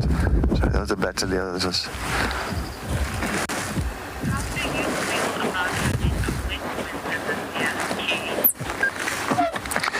Kelly, good morning. How do I feel about having a wet winter this year? Kelly, luckily our winters aren't wet. If it was a wet winter, I would cry because I'm very much, as I said, I love sun. When it comes to rain and overcast days, especially on like when it starts becoming, or the change of season to becoming winter time, I'm not a fan of the rain and the cold weather. So, but how I feel about it, I really hope it's going to be a nice sunny and warm winter and not a wet one. As I say, we don't really get too much rain in winter time here. I know in the Cape, it's completely different to Cape Town, or the Western Cape. So the Western Cape really gets the wet winters, and of course, further northeast in South Africa, we get the typical wet summers and the sunny winters. But if it was a wet winter, it would be cold. I think it'll be very miserable. I won't like it. I love sun.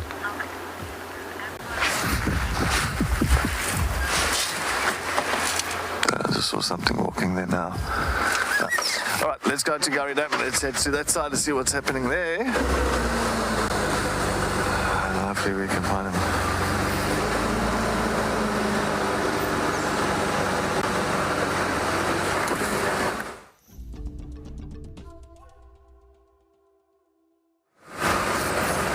Shit, there's so much water here. Wow.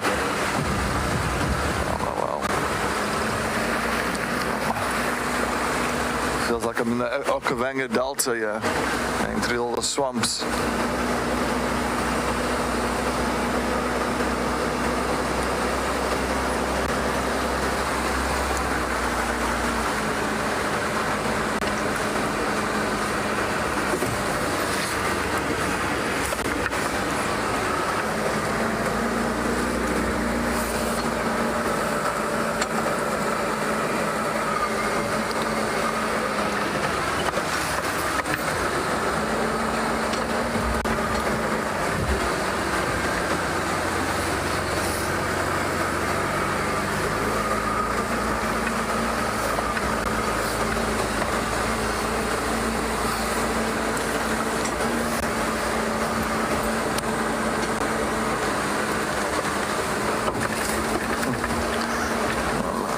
These roads are nice and slimy roads, very slimy with all this water.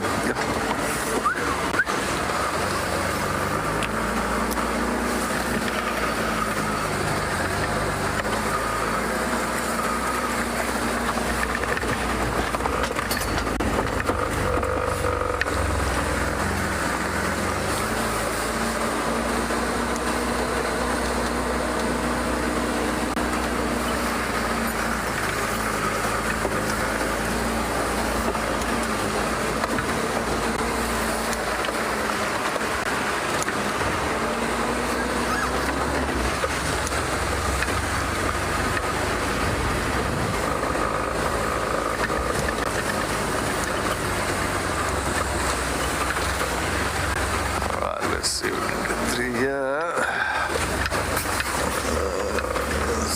Let's see what we can find this side.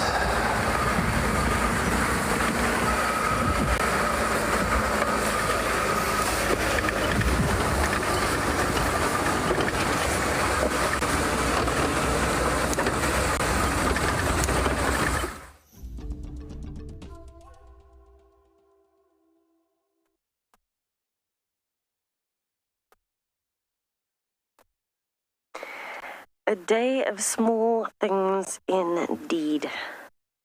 Very cute little millipede walking along the road while G is making train sounds in the background.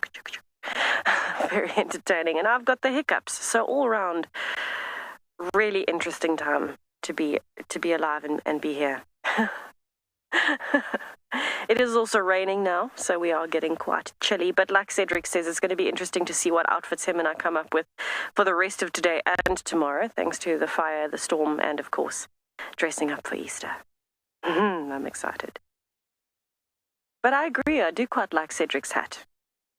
Flip-flops, maybe a bit dodgy, but I've done that before too, so I can't say much about that. But we do have quite a cute little millipede making the great trek across the road. Feelers on the ground, antennae looking for food, looking for a pathway. Just seems like such a big area to cross. So much could happen. Oh, turning back again, he heard me. Oh no.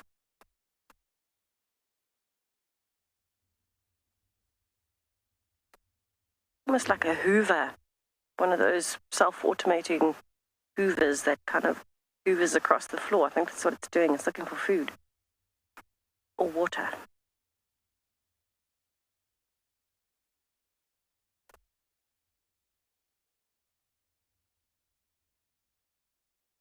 Have a look at how those legs move in waves. It's very mesmerizing.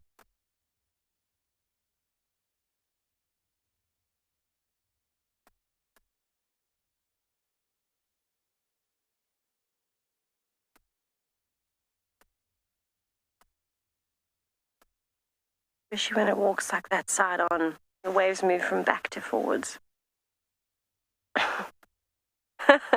Zoe, I'm sorry that the legs are making you feel a bit itchy. Luckily, these are harmless. But yes, I can understand where that comes from. The feel of itchiness, the feeling of itchiness. I get that occasionally when I see a spider. I feel like it's in my hair or on me. Especially on my arms, I get this feeling like the spiders are crawling up my arms for whatever reason, even if they're not. But I have really bad luck with spiders in my face and on my hat. So I feel like maybe justified. And there goes the millipede. Gone. Now you're just stuck with me and my hiccups and an open road with no tracks on it. Very exciting. But it has been such a lovely morning. Thank you so much, everyone, for all of the fun and for the Fast 5 questions and, of course, all of the little things that we saw today. Hyenas, buffaloes, especially that character with the one horn. He's always fun to see. And, of course, little things, millipedes, all the small things. I think we especially enjoyed our birding today on such a cold day. And it'll be interesting to see what this afternoon brings with the weather, but we are excited to be out here. We're looking forward to having you with us again this afternoon. And again, just another thank you for keeping us going on a cold and overcast morning, for all of the love and the interaction, and especially the fun questions. Have a lovely day wherever you are. Stay warm and enjoy. We'll see you later.